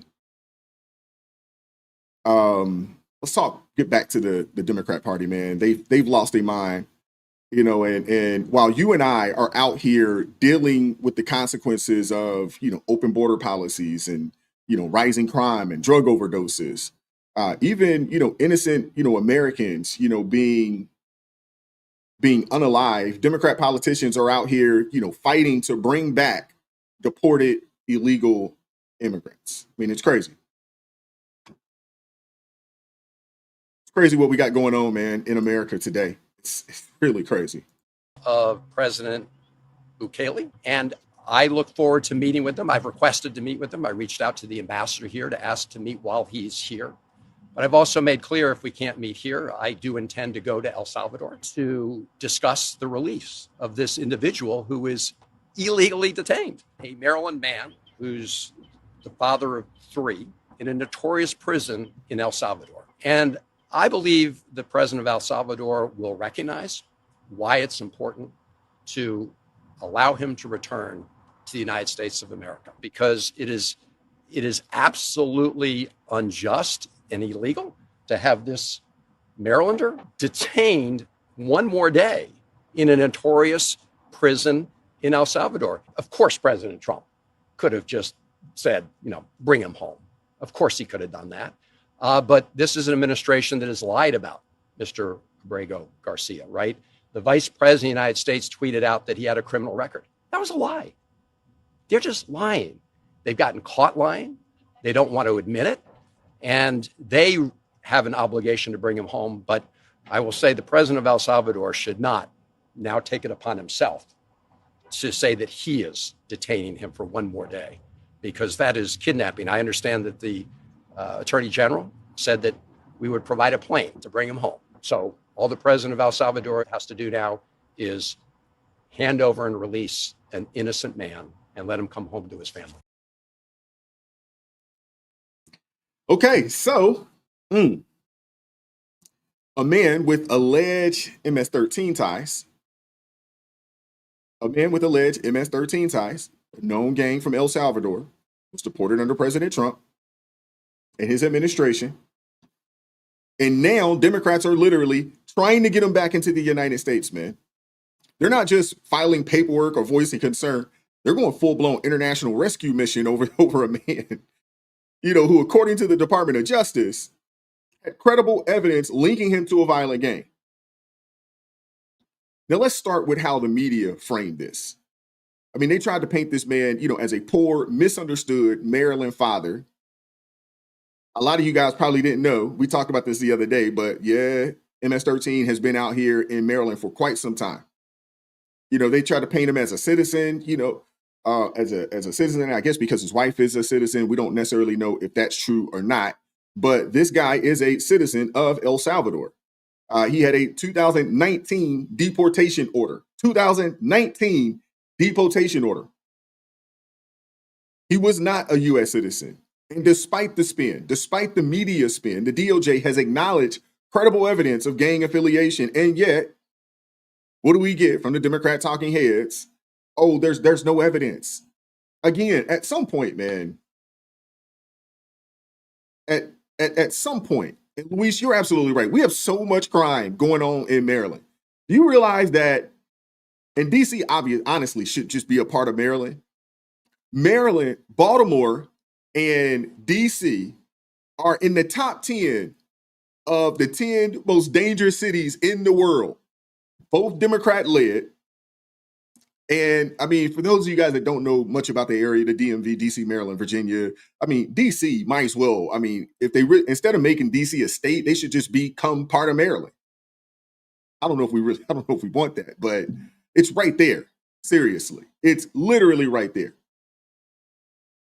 But you got the left out here trying to act like this dude is like this dude's illegal, like he was here legally. And they're saying that he was married to a U.S. citizen, but being married to someone doesn't magically erase your criminal record or your immigration status. That's not how this works. That's not how any of this works, to be honest with you. But they'll gaslight and they'll lie, and they'll tell the people that watch their whack networks anything. Standoff over the Maryland husband and father wrongly deported to a notorious prison in El Salvador. The U.S. Supreme Court just days ago ruling the U.S. must facilitate his return. But today, President Trump and the president of El Salvador in the Oval Office, El Salvador's president, when asked if he'll return the man, said that was a preposterous question. Here's Terry Moran tonight. At the White House today, President Trump and the president of El Salvador, and at the center of their agenda, one man, Kilmar Abrego Garcia, the Maryland man, a Salvadoran immigrant, husband and father, whom the Trump administration admits was mistakenly deported to that notorious prison in El Salvador. He's done a fantastic job. Today, Salvadoran President Nayib Bukele said he's got no plans to send Abrego Garcia back home to the U.S. and his family. How can I return him to the United States? Like I smuggle him into the United States, or what do I do? Of course, I'm not going to do it. It's like, the question is preposterous. The Supreme Court unanimously ruled late last week that Abrego Garcia's removal to El Salvador was, quote, illegal, and ordered the Trump administration to facilitate his return. All righty. Let me say something that the media won't, man. Let me say something that the media won't. This is insane, man. This is insanity. The Democrat Party has decided that this is the hill that they want to die on. They're bending over backwards to fight Trump on this issue, not because they care about this man. Not because they care about this man. Not because they care about Abrego Garcia. That's not why. It's because they want a W. They want a win against President Trump. That's it. That's all it is, man. They don't care that this dude was deported. They don't care. They care that it was Trump who deported him. They are desperate to force President Trump into a PR loss to make him walk it back, bring the guy home, and then they'll pretend like they scored some moral victory. That's all this is about, man. It's all political theater. It's all political theater. These people don't care about justice. They don't care about justice. They care about winning headlines. They don't care about Americans. They care about winning headlines. And now, only now, they're screaming about due process. I mean, it's crazy, man. I really don't understand. Austin Metcalf's twin brother was at the track with him. Wrong one. Sorry about that, guys. If this president and this administration can accuse somebody of being a terrorist, then accuse any one of us of being a terrorist and do with us what they will. There's due process that exists in this country for everybody. And the fact that this man had received no due process, it was effectively disappeared to a foreign country, a country which he came from, which he was basically got It's asylum. not a foreign country. He lives there. Excuse me, no, he does not live there. He's a citizen of El Salvador. Scott, excuse me, he got asylum in this country. He's a citizen. Scott, does he have asylum? Excuse me, let me finish. No, he doesn't. No, it's not that he, sorry, it's not that he got asylum. He got a judge to say that he could not be rendered Does he have back. a deportation order? Excuse me, he could not be. Can you let me finish? He could not be rendered back to El Salvador because he was at risk of being harmed in El Salvador. That is what a federal judge. That is what a federal judge. By who? No, who was he at risk of? Excuse me. That was what a federal judge said. He could not be deported. He could not be. Who could he be at risk by? I don't know. A rival gang. No. Excuse me, Scott. Excuse me. Stop. Do you really believe that this guy's an MS-13 member? Because I've got two heads of state telling me that they believe it. Oh, okay. Your heads of state. Okay. Barack Obama said that. I don't understand it, man. Which one is it? Do you believe the courts or don't you believe the courts? Which one is it? Seriously, which one is it? Are we to believe the courts or are we not to believe the courts? Suddenly, Democrats care about daggone due process. Where was the due process for the families who lost loved ones to illegal immigrants?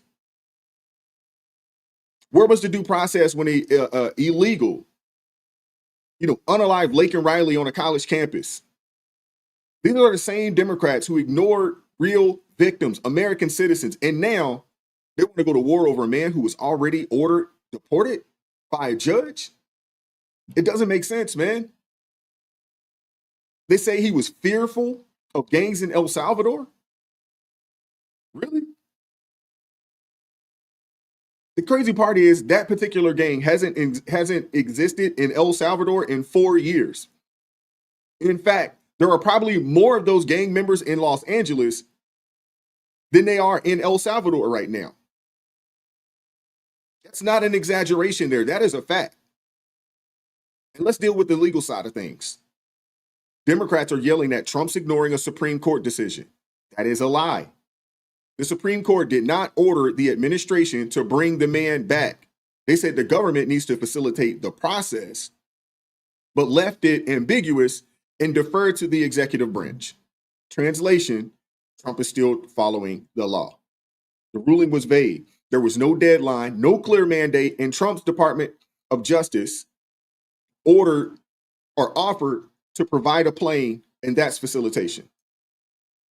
Simple as that.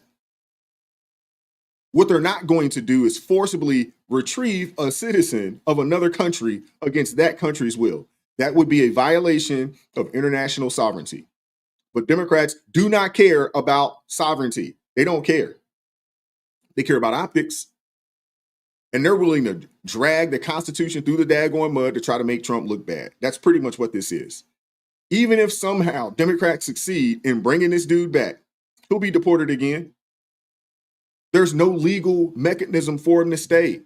His asylum claim, it was already rejected. Scott Jennings said it best. There's no version of this man's life where he ends up staying here in the United States of America. There's no way. Stephen Miller said the same exact thing. There is no way that this guy is going to remain in the country. I think you guys need to understand, for the Trump administration, there's no version of this man's life that ends up with him living in the United States. Here's the way they view it. He's an illegal alien from El Salvador who came to the country illegally, who has a deportation order, who, in their view, and in the view of some immigration courts, has an affiliation with MS-13. They also believe on the Supreme...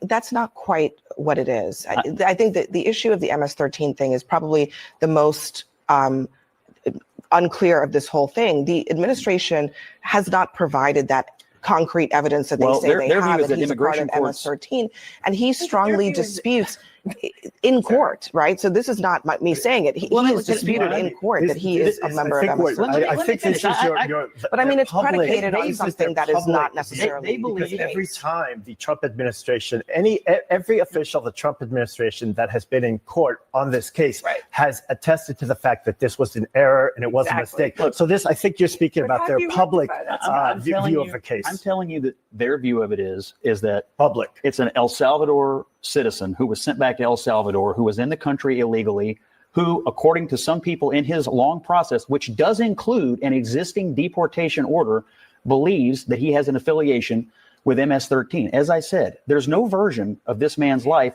where he comes back. And let me say one more thing. The people that want him brought back need to understand something.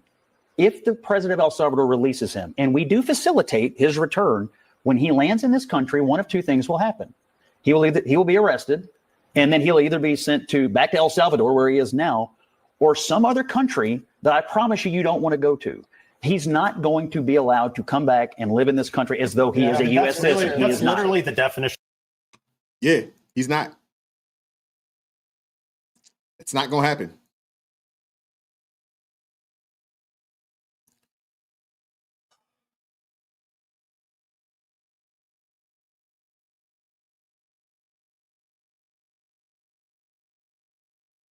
So the Democrats are fighting for the right to import an illegal immigrant with gang affiliations. That's what they're doing. They're fighting to bring back an illegal immigrant who already had a deportation case, and they want to bring him back so he can go through the process to be deported again. You can't make this stuff up, man.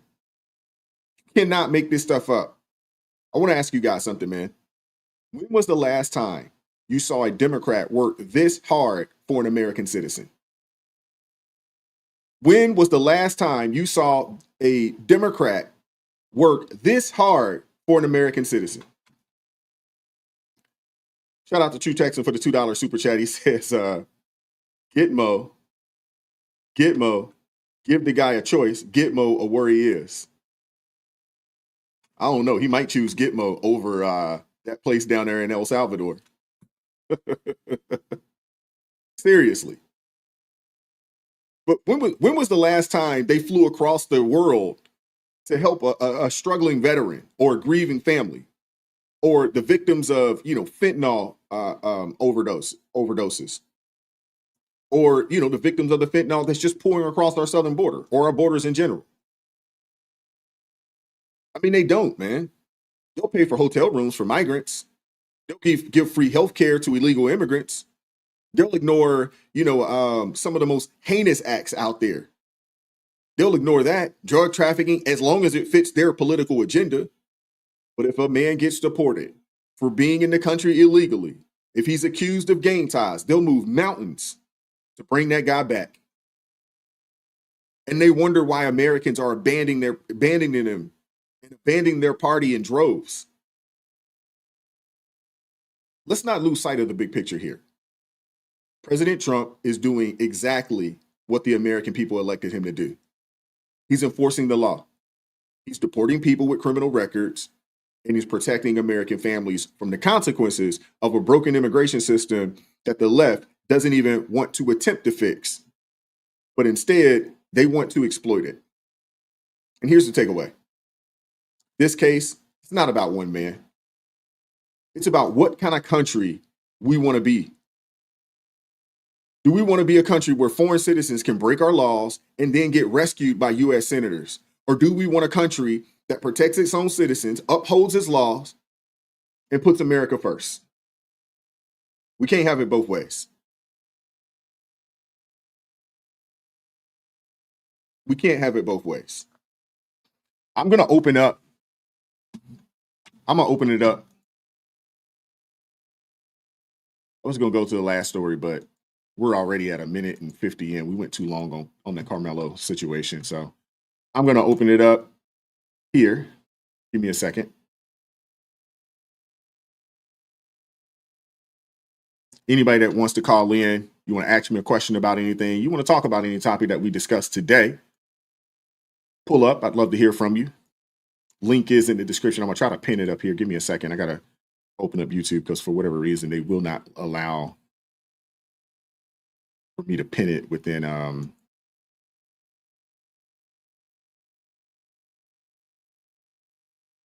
Uh-oh, we got us one. All right, give me 1 second, Eric.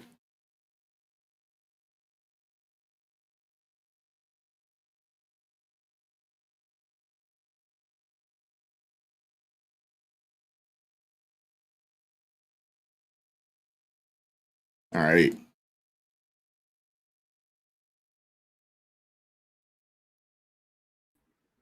Let's bring Eric up to the stage. What's going on, Eric? How you doing today, brother? Good, good. So trying to make it through all the pollen in the air from all the wind we had yesterday. Oh, can you hear me? Yeah, I can hear you. Oh, okay. Yeah, so okay, so I kind of wanted to talk. I know you guys are sick and tired of talking about it, but I did want to talk about the Carmelo thing a little bit more. Go for it. So, okay, so I think people kind of already know. I went to school at Howard University. In case there's people out there that don't know what Howard University is, that's the school that Kamala Harris graduated from. It's a historical Black college. So I've been in that world before. And so when I look at the Carmelo thing, I feel like it is about race. So and the way you have to look at it is you have to look at it from their perspective. But before you go there, sure. My question to you is: should it be about race? Based off of the information that we have, based off of, I'm not talking about social media stuff. I'm just talking about just the facts. These are two 17-year-old high school students. They got into it. They had a disagreement. Should it be based on race? I know it is, but should it be? I personally don't think it should be. I don't know. I apologize for sounding indecisive. I was in that world. I was in that world of leftists. Like you and I had a conversation one time kind of offline. So you kind of know my history. So I was in that world for a while. And so maybe Howard has kind of warped my perception about things. I did originally come from that background from a predominantly white school. I've talked about the third grade teacher that taught us about the selective version of Martin Luther King. But, she did kind of stress the whole importance of, not judging people by the color of their skin, but by the content of their character. But after going to school at Howard, I realized that all they see everything through the lens of race. And then I as well started kind of picking up on that concept and started adopting, I guess, that kind of mindset that now I admit that I do kind of see now everything through the lens of race. And I guess I want to kind of go off on a brief tangent for a second. So there is some kind of, I want to say an elephant in the room that you can't see again, unless you put on the lens of race and then you see the elephant in the room. But for a while I lived down in the southeast part of DC, down there in Ward 7, Ward 8. So I saw the heart of, the Black sort of, that sort of Black underground sort of subculture, that kind of criminal subculture, that gangster rap, thug lifestyle culture. I remember, one time getting off the A2 bus. Anybody that lives in DC, they know all about the A2 bus. I got off the A2 bus one time right there at the bus stop. And the A2 bus stop wasn't far from my apartment. And I went into my apartment And I think I was in the bathroom or whatever, probably had the fan on. And I was only there for like 5 minutes. And I come back outside and I have to look out my window and poof, there's like all these police cars lined up and down the block, and yellow taped off. And literally like within that 5-minute window, somebody had been shot at the bus stop, so I also feel like I kind of experienced, I guess, that type of violence in that neighborhood, or I have an understanding of how that violence in that neighborhood works and just how fast it can happen. And so, okay, so I'm going with this tangent.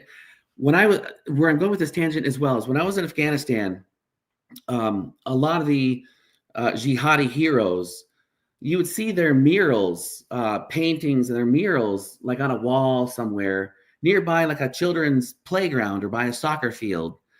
And you got this impression that there was some degree of indoctrination or brainwashing going on there. And I feel like when you go to Southeast DC, like you can still go down there to this day and you will see, it seems like the criminal element, the George Floyds, the Nipsey Hussles, there's some other murals down there I can't think of off the top of my head. I can see them on my mind, but I can't remember the names, where it seems like the criminals are kind of elevated and they seem to be on a mural, on a wall somewhere near like a child's playground. And I can't help but feel like there isn't some sort of intention behind that. And then there is this certain degree of kind of like, there's an anti-white element. There is kind of this, because I saw it, I was at Howard and I heard it and I saw it. There is this certain level of kind of this anti-whiteness or this white hatred within the Black community. So when I say I don't know, I guess I'm aware that there's this elephant in the room that people can't see unless you put on the lens of race. And then it's like, poof, all of a sudden here's this elephant, and you're like, oh crap. Like, so that was my little tangent. And now I feel like I'm losing my train of thought because I was trying to go somewhere with this, but I feel like it is about race. And okay, here's my frustration too, is because I feel like there have been times where there has been racism towards white people. I do feel this sense of frustration that, if something racist kind of happens to a Black person, you've already got like 10 nonprofits lined up and ready to go, ready to file all the lawsuits and ready to help them out. But if something kind of happens racist to a white person, they have to go through like years of litigation. A lot of the money has to come out of their pocketbooks. And then, I've already seen things from like that Tariq Nasheed. I've seen abusive things from that Tariq Nasheed. He's already calling Metcalf some kind of a white supremacist based on some hunting picture, of those Metcalf boys in a hunting picture. And I when I saw that, I actually got mad, and I actually went on X and I said, if there's some kind of white person out there that's a lawyer, somebody needs to sue Tariq's ass off, because if the roles were reversed, you can bet your ass that there'd be some Black person that would be suing some white person's ass off for that kind of stuff. And I'm like, I'm just saying it. White people, you need to start fighting back. I've said it there because but will that help? I don't think it would help, and I don't think that is the solution. You know what I'm saying? Like, I don't think that is the solution. Now, you'd have some people on the other side that would say, well, if you're white, you got the system backing you, got the system behind you. You'd get some pushback there, and you would see the examples of, when certain situations happen, the Rittenhouse situation and things of that nature, where there were money raised, and there are people, Daniel Penny's situation, where there were money raised, and people are, standing up for people that they feel like, have been wrong. That is happening, and I understand where you're coming from.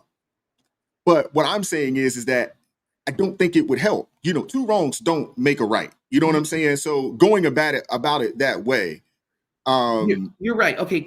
I don't think what you just mentioned would help the situation. If anything, it would exacerbate a problem that we really should be trying to move away from as much as we possibly can. As people that would consider ourselves followers of Christ, I don't necessarily think it should be that.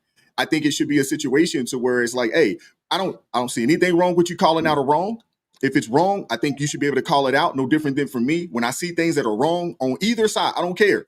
I want to be here to just stand on truth. I don't want to stand on a side. I want to just stand on the truth. And when I see something wrong, we are obligated to call it out and say, hey, man, that's wrong. But when you start trying to fight fire with fire, Nobody wins. Okay, you're right. Okay, everything you're saying is right, because I did have a father in my life. It wasn't the greatest relationship, but but that's another story. But he did at least kind of establish the fundamental kind of, right and wrong and things like that. And there's some other areas where I have issues with him, but he did establish the fundamentals of kind of right and wrong. What you're saying is right. But I also feel like after going to school at Howard, like okay, a perfect example is Howard just kind of got into trouble with a little bit with the whole Diddy thing, to where, they actually took away, rightly so, they took away his honorary degree. But then it's like, and so I'm thinking to myself, okay, maybe Howard has restored themselves in my eyes. But then what do? They followed up by hiring Ta-Nehisi Coates, a race hustler, and then Ibram Kendi X. They hire those guys basically to be like, okay, Ta-Nehisi Coates, he's in a chair position. It's a chair position basically in the English department of some sorts. And Ibram X. Kendi, he is some sort of a director within the fine arts department. But I can kind of make the connections. They're in that social studies, arts and humanities area where they're trying to influence young Black minds, and they're trying to control the narrative, and they're trying to get them to think a certain way. And so I feel this feeling of like, when after going to school at Howard, I feel like the majority of the Black population, not all, like you would be an exception, but the majority of the Black population, they're not going to understand reason. They're not going to understand reason, logic, because they don't want to. They want to have the certain version. I'm gonna disagree with you on that. I gotta disagree with you on that, because okay. I mean, and I understand there's a couple of things. Your outlook is skewed because of your experience at Howard. And okay. I understand that. All right. But what we also know about these college campuses, and it's not just the HBCUs, it's all college campuses. They're all pushing this Marxist communist agenda, which is an agenda that is meant to divide the people. That's so if true. you find yourself, find yourself in that environment, I understand your feelings. They're very much valid. I'm not gonna knock your feelings. I think they are valid. But when you look at the college campuses, whether it's a PWI or HBCU, this is what their goal is. Ultimately, the professors, a lot of these people, they have this Marxist ideology, and they're pushing it. They're making it to, white people to be guilty, and Black people, you are a victim. And it's not good. And to continue to perpetuate that outside of that environment, I don't think it will help. If anything, it's just going to do more harm to society. We should be the light. We should be the light. And we should be. I do want a solution. And maybe I'm also maybe I'm basing some of my attitude, because I'll admit I have a little bit of a chip on my shoulder, even at almost 50 years old. I'm not a neurotypical. I'm a neurodivergent. I have a little bit of ADHD. So having ADHD as a kid, I got picked on and bullied a little bit as a kid. In fact, one of my bullies he legitimately turned out to be a psychopath. He actually went on to murder people later on in life, and it was like, ooh, whoa. So, anyways, so I have some chips on my shoulder from some of that stuff too, and so I guess I've kind of gotten the case. So I've gotten that could be the case. So I've gotten this mentality of, I get to a certain point where I'm like, okay, at what point do I have to stop playing nice and I have to just get mean, and I have to kind of start to become like them, and I have to, after I start to realize that this person doesn't respond in the normal way that a human would, because they're some sort of a psychopath, or they've got these narcissistic tendencies, or they've been raised this narcissistic sort of criminal underground kind of violent environment, and then all the songs they listen to, affect them in certain ways too. Maybe then you kind of got to meet them on that level, unfortunately, and so there could be some of that kind of playing into it too. And I just want to share something too. Like, here was something else that was frustrating that I want to get off my chest. The other day I was on the metro, and I was overhearing these two Black women having a conversation, and it was so disgusting to hear them already setting the narrative amongst each other. They were saying, if they let that Carmelo boy, if they find him guilty, that's just proof that the system is, the system is set against us, and it's just full of white supremacy. And I didn't say anything to these women, but I just remember thinking to myself, like, wow, like you're already setting the narrative in your mind. You're already going with that narrative. Like, how can you work with somebody like that that's already setting that narrative in their mind? Like, but yes, I would like to come up with a solution and come up with a positive solution, and I want to fix the problem, and I want to move forward, but I don't know. Well, I mean, I don't know if you're the one to fix that particular problem that you just described of those folks, on the metro. I don't know if that's you, but trying to fight fire with fire is definitely not going to be the solution. You're probably right. But I understand I understand where you're coming from, and I definitely understand where you're coming from, because when I hear people, and I'm not out and about enough to hear people say, well, hey, if the young man, is convicted, the system, is against him. I'm not one of those kind of people that believe that. I mean, I come from a long line of people that served in the military. I have family members. My best friend is a police officer. These are Black people. Right. And they're up there, trying to keep the community safe, so forth and so on. And there is a difference. What you will find from hood to hood, whether it's a white hood or a Black hood, you're going to find a lot of the same things. You're going to find a lot of illegitimate children. You're going to find a lot of crime. You're going to find a lot of drug use. And that really doesn't matter the race of people. It's a class thing right there. The problem is that when you black people, that class tends to be, a little more pushed, on the masses than the other side of that. Right. There's not a whole lot of shows out there, although you do got Shameless, and there's a few others out there, that where they talk about that other side, from a, looking at it, from, a white lens in comparison, to a Black lens. But I understand where you're coming from. But again, I go back to these colleges and the environment that you were in. I would almost put in an amount of money on that majority of those professors, if they would not call themselves outright Marxists, their teachings and thought process and their ideology is wrapped around that. And the thing is that what people got to understand, about Marxism, it's extremely divisive, but it's also it's anti-God. It's anti-nuclear family. It's anti a lot of things that would actually make a society grow and and it's anti-unity.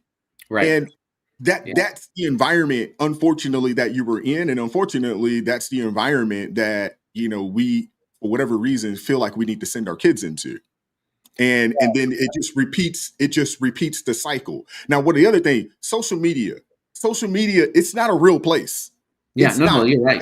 You got a lot of keyboard warriors. You got a lot of internet gangsters, out there that will say and do a whole lot of things on social media that they will not say and do in real life. Yeah. You know what I'm saying? So you kind of got to take what you see and what you read on social media with a grain of salt, because again, it's not a real place. And, from a race standpoint, it's also not a real place from a standpoint when you look at the people that look like they got money and all this other kind of stuff. It ain't really like that. It's not a real place. Right. But I do understand. I understand. But again, I don't think that is the solution. I don't think that that's the solution. And the other thing too, with this particular case, this is a social media thing. This isn't something that they're discussing on the major legacy networks. They're not having this conversation. It's not being discussed on legacy media at all.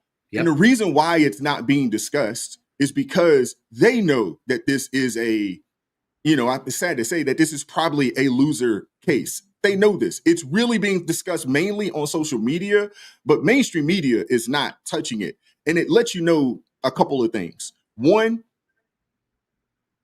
it doesn't fit the narrative of mainstream media. It doesn't fit their narrative of what they would like to push. It doesn't fit their narrative. And two, they've probably looked at this no different than me going in and reading the police report and looking at, and they actually have journalists that can do a couple extra steps researcher wise and see like, hey, I don't know about this. This is probably not this isn't the hill that we want to die on for real. Not this case. Yeah. So that would be my assumption as the reason why the bigger networks hadn't jumped on this. You know what I'm saying? Right. Yep. So So yeah, man, I appreciate you pulling up, man. Yeah, thanks for listening to my rant. I really do want to find a positive solution, but like I said, I want to get something done. I want us to progress forward. I want us to be moving in some kind of a direction. You know, I don't want to take the negative route. I'd rather go the positive route, but I don't know. I'd like to find some kind of solution. Well, I mean, the thing is that we also have to understand, that we do live in a fallen world.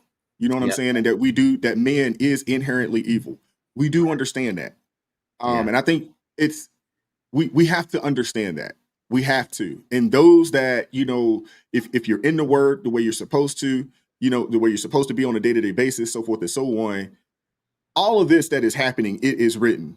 There's nothing new under the sun. All that is happening is, what we have been told will happen. That's true. And we're watching it play out right before our eyes. Right. And honestly, man, it's our light. It's our job to be the light. That's why even, in me discussing, this Carmelo situation, I didn't want to come at it from a stance of, oh man, Carmelo's, absolutely wrong. And Austin's 100% right. Because the reality of it is what a lot of people are saying is that, hey, had he not put his hands on him, maybe this situation doesn't escalate to where it escalated to. Yeah. What I'm saying is that there's also for me some accountability in the sense of like, hey, if you really felt like you were being bullied, if you really felt like your life was in danger, I feel like you have an obligation to get up and try to flee as quickly as you possibly can if you find yourself in that situation. Now, up here where we live at, you have an obligation. You have a state mandated, city mandated where you are obligated to. If you cannot go that route. Even in your own home, you can't.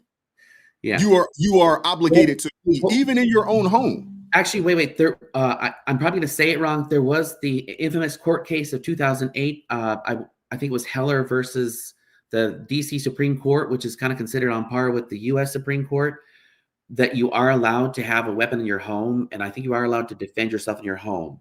But yes, you are. You are. Yes. No. I'm not talking about the weapon in your home. I'm talking about it has to be a last ditch effort for you to utilize deadly force. It's a last ditch effort. You'd have to show that you were basically backed into a corner and you had no choice but to do what you did. If there was any way that you could have ran, got up out of there, ran away, closed the door, you got to do it. That's Maryland for you. Right. That's Maryland for you. And Quincy James, you're absolutely right. I got to get up out this daggone state, but that is the state. I took the HQL class. I took the concealed carry class because you got to take those, even to carry in this state. And they tell you in the class, even if you're out and about, if you have the ability to run, you got to run. Yeah. You got to flee. You got to remove yourself, from that. And to be honest with you, man, I mean, it's not a bad mindset. Yeah. It's not a bad mindset to have. Mm-hmm. If you can remove yourself from this situation, remove yourself from this situation. Yeah. Using deadly force to be the last ditch effort, the last option for you. Right. That's just my opinion. Yeah. And it kind of makes sense from a legal perspective, because then you could kind of prove, if you did have to defend yourself that way, you could sort of prove like the whole escalation of force thing too. So yeah. But I appreciate you, Eric, man. Appreciate you pulling up this morning, man. All right. Thanks. All right, bro. Take care, man. Bye. All righty. So we don't have anybody else that want to pull up, man. Appreciate Eric pulling up today. Giving us his point of view. But it's pretty crazy out here. It is pretty crazy. This state here, we don't really have a self-defense law. We definitely don't have a stand your ground law. We definitely don't have that here. We definitely don't have that. And we got C Burger pulling up. All right. We don't have that here. You gotta put me on mute. Thank you. What's up, C Burger? How you doing? Hey, how you doing? I'm doing well. Doing well. Wanted to talk about a few things. First of all, I want to start off by saying I'm really praying for this Carmelo kid because he's in a hard spot. He's in a really hard spot. He has committed murder, whether or not You can't say the M word. oh, I'm Just say he sorry. committed a. He's Go for it. he's put himself in a bad spot, whether or not the courts find him in a bad way. He's put himself in a bad way. And so even though his family and his friends are leading him down a rosy path, and so he might not be finding himself in a place where he wants to repent, you know what I'm saying? And so he might not find himself in such a good place with the Most High. And so he needs our prayers uh as as a as the family of Messiah. He needs our prayers, you know. I would agree with So that. I would agree. I mean, I think one, not just for his crime, but I think we all need prayer. But I do agree yeah. with you, with the hopes that, you know, he'll look into it. I understand, he's fighting for his life right now. So I understand where he's at right now, but hopefully In the he'll future. sit down and do his best to try to get right with the Lord and and repent. It's not all lost for him in that manner. It isn't because of No. this No, situation. it's not, because there's forgiveness down the road for this. There really is. Absolutely. Well, there's There's a forgiveness future right now. down the road. Yeah, yeah. But there's another thing. There's a twin, and everybody forgets. There's a brother that is feeling a great loss um for his other half, you know. Uh I have a brother-in-law who lost his twin brother when he was a young boy, who's gone better than half of his life without his twin brother. So our family understands that kind of loss. So there's a twin brother that needs prayer too, for the loss of his other half that has just totally been forgotten about in the shuffle of this, that I wanted to bring to the forefront of Hmm. this thing too. So, and also, man, the race hustle is strong with this Yeah, whole thing, because it was all about a track meet and a scuffle between three boys until the race baiters got involved, wasn't it? And then the money groove gets, and I really, spoiler alert, the white people don't hate the black people like the mainstream media just likes to play it out. I just I hate it, and I I would hate the agree with that. message. I hate the I would message agree with that the that. young people Yeah.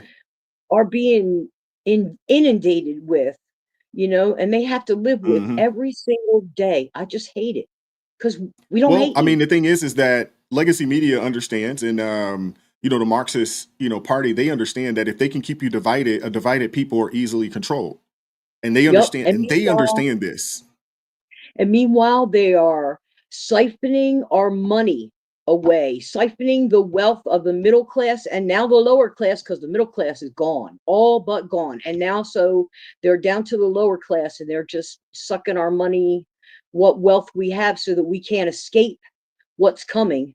You know, what's coming. I know we're probably not allowed to say that either, but you know, Messiah is coming, and so we're not going to be able to escape, the collapse of the governments, wealth wise. We're not going to be able to run anywhere, because they're just siphoning our money away little by little. So Yeah. no joy for Yeah. us. Well, I mean, what you But, mentioned is absolutely is right. What you mentioned. I live in a neighborhood that's pretty diverse. well, And they it's got you all taxing love, now. They're and taxing it's your unearned gains now, aren't they? Unearned oh well, yeah, income. oh man, they're doing all kinds of. Well, Maryland it's man, it's its own beast in itself. Yes. With our taxes and things of that nature up here. But I'll say, I think more of us understand that we are more, alike than we are different. We're all dealing with these high taxes, these high fees.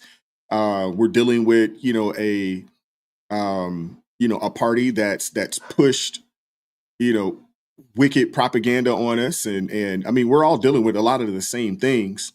And the thing is that, in some cases, you have a lot of folks that, aren't near each other where they can have these conversations. For the communities that are, kind of living around each other, we all understand that we're all, suffering and dealing, with the same issues. We understand that. And I mean, the reality of it is that the further and further away that we move, away from God, the worse and worse things get and will get, and we're seeing it play out right before our eyes. Right. Yes. And it's unfortunate. So what you started this thing off with Carmelo and his family needing prayer, with Austin's, twin brother, and not just his twin brother, his parents. I mean, no one ever wants to be in a situation where you're burying children. They need prayer.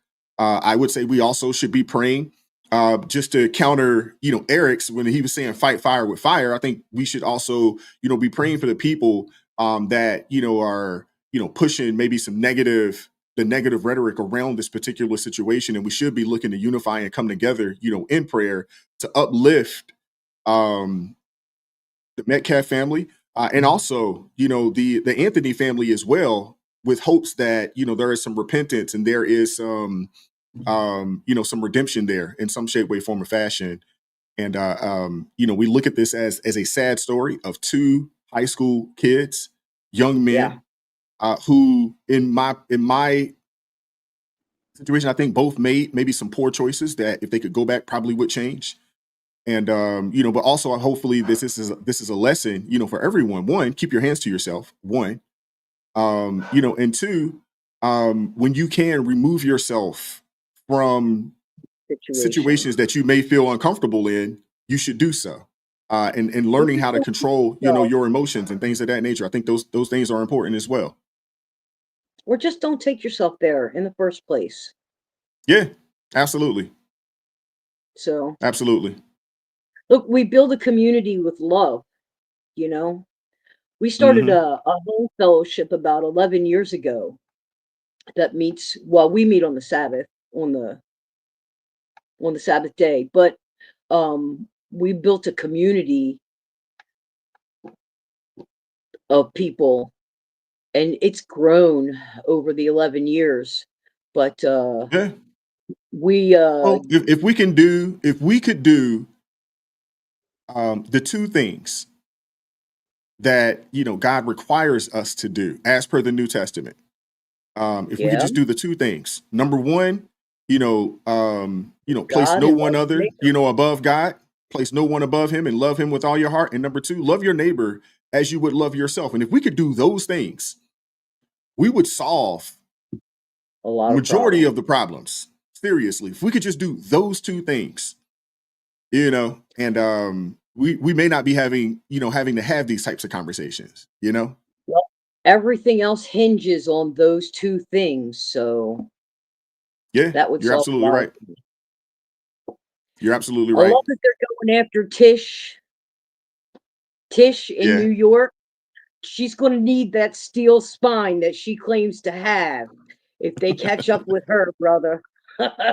She's going to need that steel spine. Yes, she is.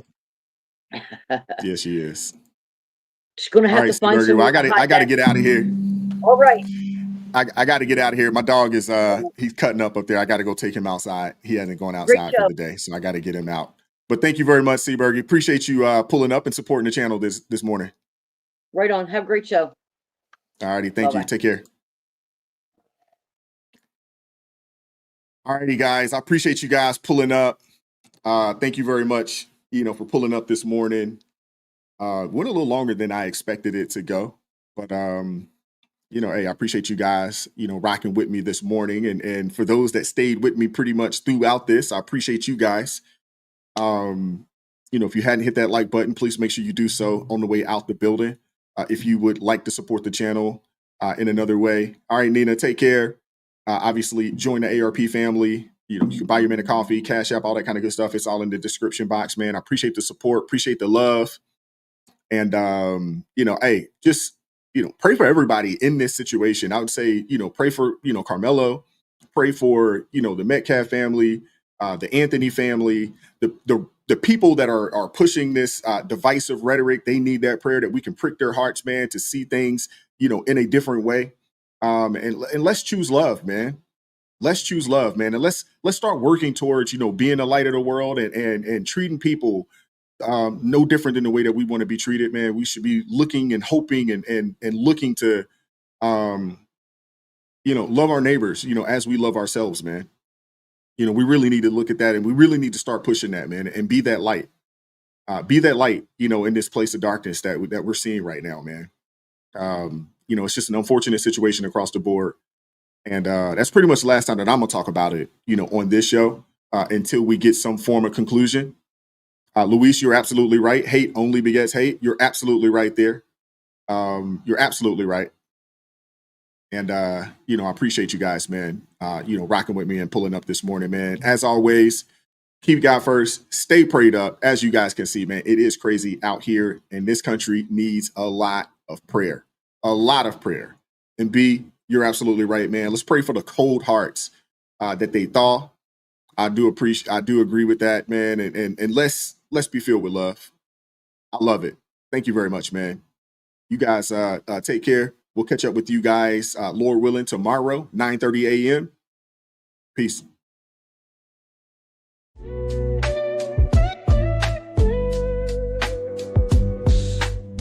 Vibes so raw, can't hide the truth. Words so sharp.